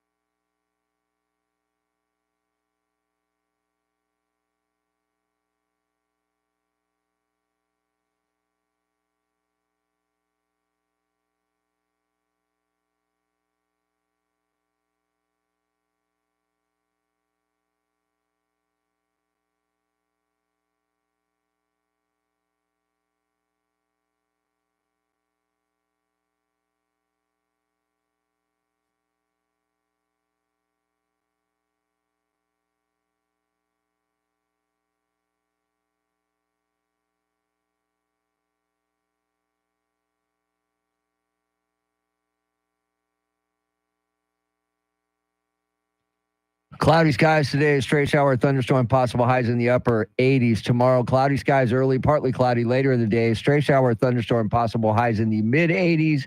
And then Friday, cloudy, slight chance of a shower, highs in the low 80s. 74 degrees in Von Ormy, 75 in Randolph, and 73 right here in Stone Oak. WOEI News Time, 8:20. San Antonio's first news. 6 days from now is the election, but today is Wembenyama Wednesday. So we're giving away a 4-pack of Spurs tickets, a family 4-pack, to an upcoming Spurs game. And these tickets, we're going to pick our favorite talkback of the morning. These tickets are brought to us by Hill Country Honda. Get more on 1604. And Mr. T, we got a lot more talkbacks coming. All right, let's start with this one. Good morning, team. Super cool guy, Marco. So I learned a very important lesson about making choices and voting at a young age. I was in 2nd grade. Teacher asked if we wanted to go to recess or if we wanted to study. And I didn't vote at all. And guess what? Studying won. So you shouldn't have the right to complain if you don't take action. Okay. I will always vote for recess. Always, Jerry. always, recess, always. recess and tacos. Yes. What I vote for. Oh, yeah. All right, let's go to Pat. Good morning. This is Pat from San Antonio.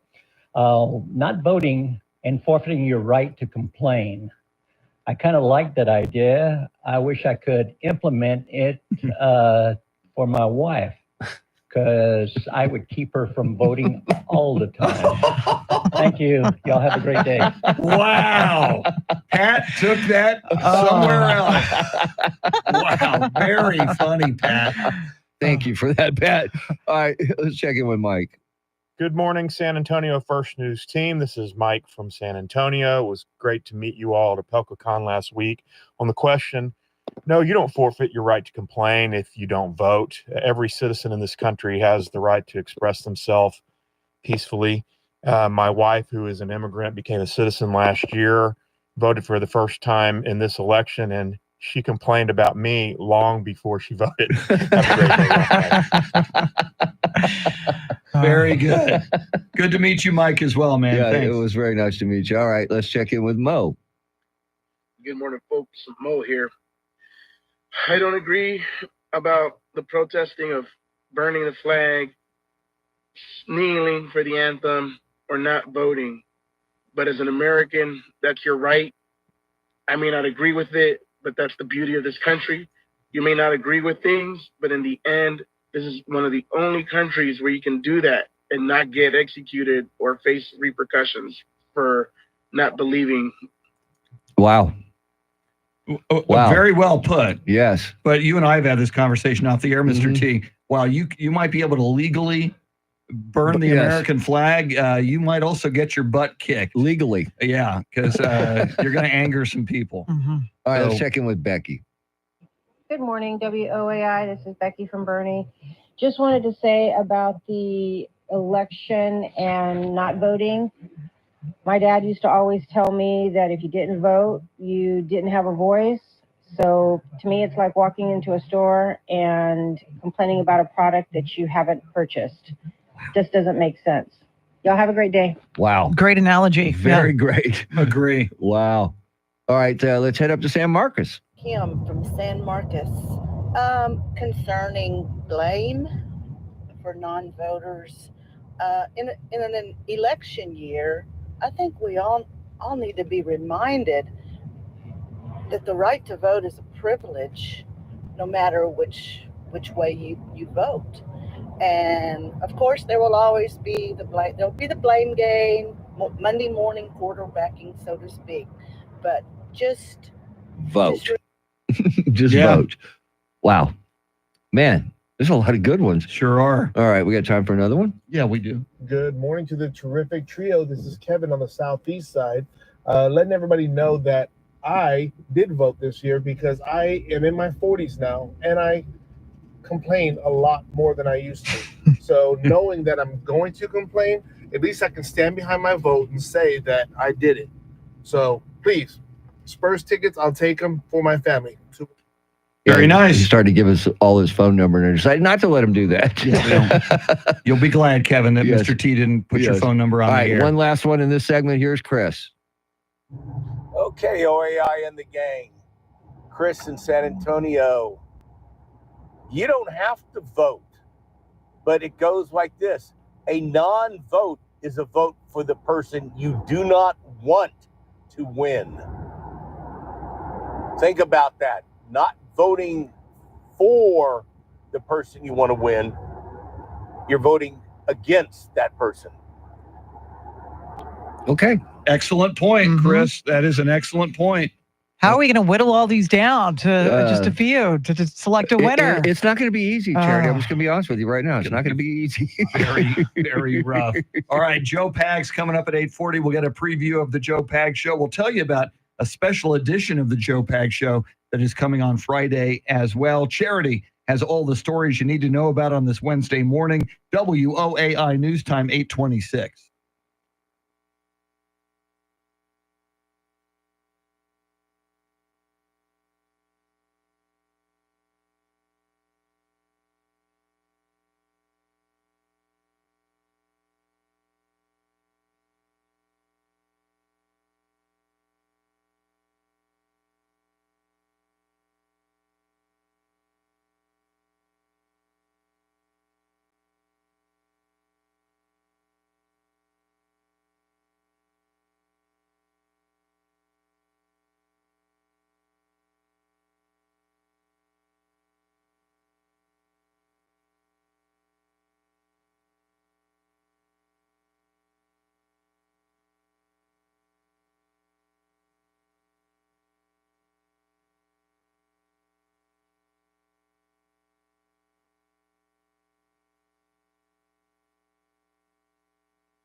8:30 is our time. San Antonio's first news. Good Wednesday morning. I'm Charity McCurdy. Among our top stories, President Biden calls Trump supporters garbage in a fatal stabbing at an Austin area school. We'll have details, first traffic and weather together every 10 minutes in mornings.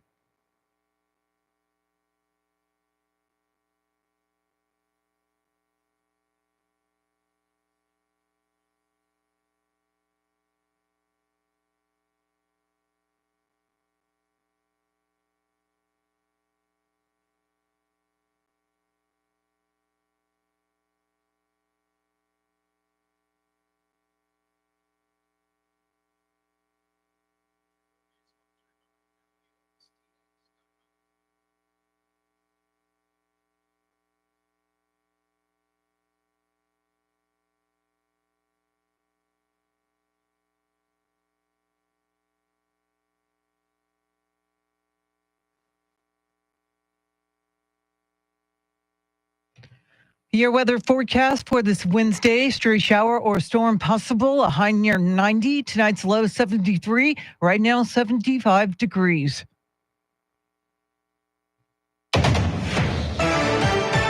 Former President Trump is still dealing with some backlash after a comedian at his rally Sunday called Puerto Rico a floating island of garbage. Trump distanced himself from the comic in an interview with Fox News. I have no idea who he is. Somebody said there was a comedian that joked about Puerto Rico or something, and I have no idea who he was. Never saw him, never heard of him, and don't want to hear of him. But I have no idea. They put a comedian in, which everybody does. You throw comedians in. You don't vet them and go crazy. It's nobody's fault. But somebody said some bad things. Now, what they've done is taken somebody that has nothing to do with the party, has nothing to do with us, said something, and they try and make a big deal. But I don't know who it is. I don't even know who put him in. And I can't imagine it's a big deal. I've done more for Puerto Rico than any president, I think, that's ever been president. Meantime, President Biden called Trump supporters garbage during a Harris campaign Zoom call, but later clarified he had meant to say that a pro-Trump comedian's hateful rhetoric about Puerto Rico was garbage. Vice President Kamala Harris delivered campaign remarks at the Ellipse in Washington near the White House last night. Harris made a campaign promise to Americans if she makes it to the White House. I will always tell you the truth, even if it is difficult to hear. I will work every day to build consensus and reach compromise to get things done. And Harris will hold a rally today in Harrisburg, Pennsylvania, and then another in Madison, Wisconsin. Trump will also be in Wisconsin for a rally in Green Bay after an earlier stop in Rocky Mount, North Carolina. And Trump's running mate, Senator J.D. Vance, will sit down today for an interview on the Joe Rogan podcast. Here's Tammy Trujillo. The interview will follow Rogan's recent 3-hour talk with Vance's running mate, former President Trump, which has been seen over 37 million times on YouTube. Rogan posted on X that he's also in talks with the Kamala Harris campaign on doing an interview with the Democratic candidate. Rogan said his sincere wish was to just have a nice conversation and get to know her as a human being, adding that he really hopes they can make it happen. I'm Tammy Trujillo. The latest campaign finance reports show Republican candidates in tight Texas House races are outraising their Democratic opponents by wide margins. The flood of donated cash is helping GOP House nominees run more TV and online ads and is funding direct mail, canvassing, and polling ahead of next week's elections. Republicans in a dozen competitive districts pulled in $11 million over the past month, compared to less than $3.5 million collectively raised by the Democratic candidates. And with 6 days to go, campaign robocalls and text messages are hitting a peak. Even people who put their name on the do not call list are getting flooded, and experts say there's a good reason why. Really important for people to know that political calls and texts are actually exempt from having to comply with the national do not call list. Teresa Murray with the Public Interest Research Group says the reason you're getting the spam is because sometime in the past you agreed to it, and she explains it was likely in the fine print of something you signed. Texas is getting millions of dollars to improve safety and efficiency of our railroads. Alan Skaya has the details. The Federal Railroad Administration says Texas will get $44 million from the bipartisan infrastructure law. The administrator says the work will better connect towns and ports, support the workforce, and introduce more environmentally friendly locomotives. $17 million will pay for new tracks and resurfacing along the Dallas, Garland, and Northeastern Railroad between Sherman and McKinney. $13 million goes to rebuild tracks and 17 crossings of Texas and Eastern Railroad track between Palestine and Rusk. Projects in South Texas, Brownwood, southeast of Abilene, and Harwood, east of San Antonio, are getting between $3 and $5 million. Well, a Manor High School student is dead after being stabbed on campus by another student. The campus northeast of Austin was initially placed on lockdown yesterday, but administrators later canceled classes through Friday. 18-year-old Darren Loving was stabbed in the chest and died. Another 18-year-old was detained, charged with murder, and booked into the Travis County Jail. Well, the time change is coming this weekend, and it's the good one where we set the clocks back 1 hour. 2 o'clock on Sunday morning, we're going to go from 2 o'clock to basically then 1 o'clock backwards. And so then we end up gaining an hour of sleep. That's Dr. Vincent Myslevich at UT Health San Antonio. He says when you change times, it messes with the body's circadian rhythm. But since we'll be getting more sleep with the time change, it's easy for the body to adjust. And because it will start getting brighter earlier in the morning, that will make it easier for kids to wake up in time for school. Well, the New York Yankees avoided a World Series sweep by downing the LA Dodgers in Game 4. Here's Fox's Bob Mortale. After scoring just 7 times in the first 3 series games, the Yankees reached double digits with an 11-4 triumph over the Dodgers. Anthony Volpe gave New York the lead with a third-inning grand slam. Volpe became the youngest Yankee with a series slam since Mickey Mantle in 1953. Austin Wells connected with a 6th-inning solo shot. Gleyber Torres belted a 3-run blast in the 8th. Dodger slugger Freddie Freeman set an MLB record with home runs in 6 consecutive World Series games. Freeman also set a Dodgers franchise mark with 10 RBIs in one fall classic. Game 5 is tonight in New York. LA leads 3-1. Bob Mortale, Fox News. It is 8:37. Traffic and weather together in a minute. But first, a check of your money and the world of business. Courtney Donahoe is live at the Bloomberg News Desk.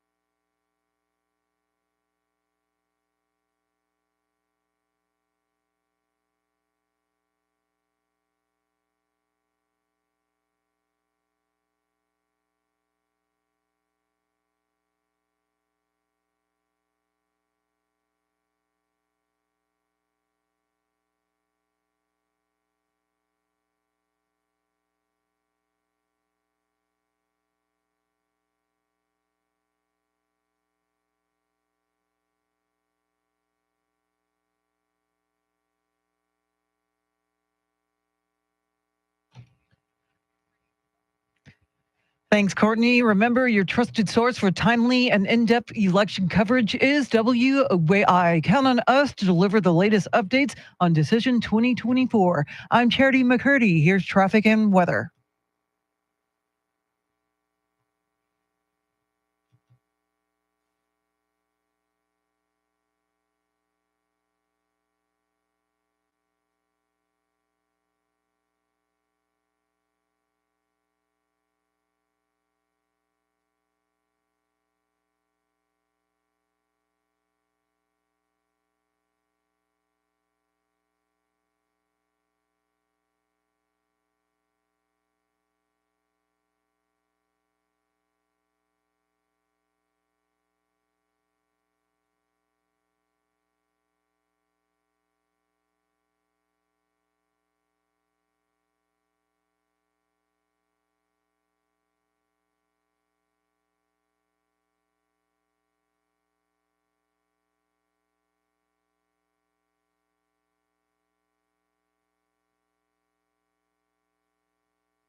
San Antonio's first news. Let's check in with Joe Pags of the Joe Pags Show, see what he's got cooking for this afternoon's program. And I know he's keeping an eye on people switching parties for this election. Good morning, Joe. That's right, Chris. Good morning. Yeah, you've got Barbara Bush that switched parties, I guess. She's pulling for Kamala Harris now. Well, we've got Tulsi Gabbard on the program today, former U.S. representative, also former presidential candidate for the Democrat Party. Now she is officially a Republican. She announced that last week at a Trump rally. She's out there on the stump for President Trump. We'll have her on the program, plus General Michael Flynn. He, of course, the former national security advisor for the Trump administration, under fire, investigated by the FBI. The guy's been through it. He's going to talk about what's going to happen next week and an awful lot more. Plus, former Representative Ted Poe for the great state of Texas on the Joe Pags Show today at 5. News Radio 1200 WOAI. See you then. See you then, Joe. Another big Joe Pags Show today, 5 to 8 p.m. every weekday here. And Friday, a really big Joe Pags Show, a special edition of the Joe Pags Show this Friday. And Charity and Mr. T, among his guests on Friday, local Congressman Tony Gonzalez and Congressman Chip Roy will be among his guests. Yeah, and they're in big races of their own for the November 5th election. Chip Roy is up against Democratic candidate Christian Hook and the Libertarian candidate Bob King. And you got Tony Gonzalez facing Democrat Santos Limon. So they're probably making their final pitches as well. And that'll be November 1st, by the way, Friday. Yeah, so it'll be already been November. Move into election month with Joe Pags on Friday. All right, we have just gotten an overwhelming response. And by the way, we're going to pick our favorite this half hour. The talkbacks we're asking you, if you don't vote, do you forfeit your right to complain about the direction of this country? The winner is going to get a family 4-pack of tickets to a Spurs game. It is Wembenyama Wednesday. That's why we're doing this. And these tickets are brought to us by Hill Country Honda. Get more on 1604. Let's go to the people. Let's go out to Lavernia. Good morning. This is the old man from Lavernia. My theory on that, if you don't vote, I don't want to hear your complaining. Short and sweet. Short and sweet. I like that. All right, let's head out to Canyon Lake. Jackie from Canyon Lake, first-time caller. It is your duty as a U.S. citizen to vote. And my message to Christians, it's your duty to vote for righteous policies that honor him.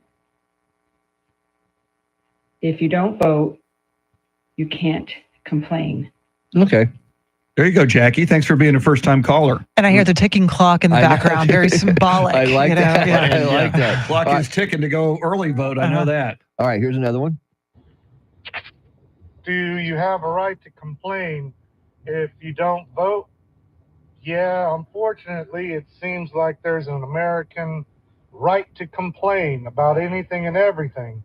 Otherwise, we wouldn't have the term Karen in our vocabulary. I like it. So true.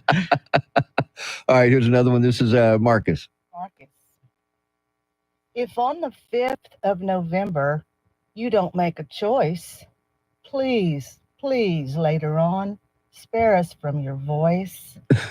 Y'all have a good day. I like that one. Little poetry going on there. I like it. All right, let's check in with Daryl. Good morning, guys. This is Daryl. I fully believe that the right to vote comes along with the right to be. If you don't vote, you don't get to be about it. And if you don't understand what be is, well, it's complain. There you go. All right, here's another one. Good morning, WOAI. Of course you can argue if you don't vote in the election, but if you don't vote in the election, you're an idiot. So any arguments that you're going to make are going to be stupid. So there. You're an automatic idiot if you don't vote. Yes. All right, Rachel here. Rachel in New Braunfels. What if you don't like either candidate? Then what are you supposed to do? Just saying. Wow. Then you write in Charlie Parker. Exactly. You do a write-in vote for Charlie Parker if you don't like either candidate. All right, here's the last one before we pick a winner. That's our Rod here. U.S. Army, 22 years. Not voting is crazy. It's like buying your dream home, sight unseen. You're allowing somebody else to decide the house you're going to live in and pay for the next 3 decades. Let's get out there and vote. And don't just vote aimlessly. You need to know the issues, research the candidates, and figure out how your children's children are going to have to live. Wow. Amen. Wow. And thank you for your 22 years of service Amen. in the U.S. Army. Whoa, I love that one. Okay. Man, this is going to be hard. It's going to be hard to narrow it down to 3. It's going to be hard to then pick a winner, but that's what we're here to do. All We'll right. get you caught up on headlines, traffic, and weather as well. Don't go anywhere. WOAI News Time, 846.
We pick a talkback winner for Spurs tickets and a flash. First, Charity, what stories are you working on? Over 51 million Americans have voted early with the election 6 days away. Kamala Harris addressed a crowd of what her campaign estimated to be around 75,000 people in Washington yesterday. And Trump's running mate, J.D. Vance, will be sitting down for an interview on Joe Rogan's podcast in Austin. We'll have details right now, traffic and weather.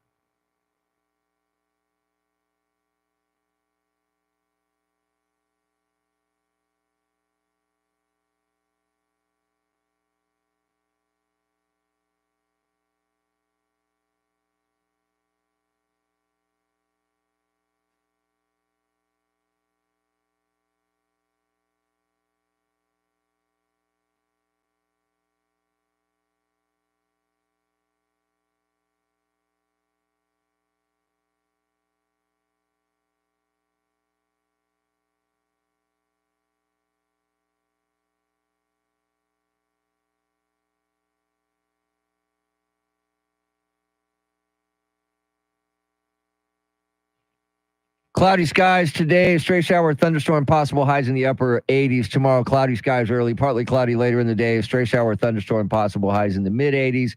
Friday, cloudy, slight chance of a shower, highs in the low 80s. 75 degrees in Cibolo, Texas, 75 in China Grove, and 73 right here in Stone Oak. WOAI News Time, 8:53. San Antonio's first news. It is time to pick a winner on this Wembenyama Wednesday for a family 4-pack of tickets to a Spurs game. These tickets provided by Hill Country Honda. Get more on 1604. And we've narrowed it down to 3, Mr. T. Which was so hard. I wish we could give everybody that chimed in today a 4-pack of Spurs tickets, but we can't. So here is the first finalist, Big Daddy Chris. This is Big Daddy Chris from New Braunfels. In the Army, I once had a sergeant major who caught us all complaining about something and said, you know, it's the soldier's right to complain, but what are you doing to help make it right? So that I kind of feel that about voting.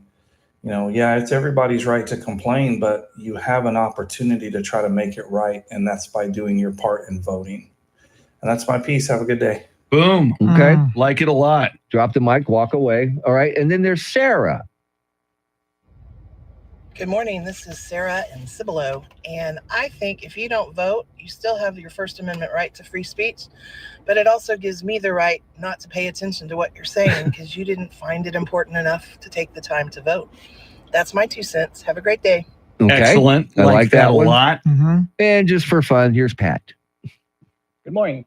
This is Pat from San Antonio. Not voting and forfeiting your right to complain. I kind of like that idea. I wish I could implement it for my wife because I would keep her from voting all the time.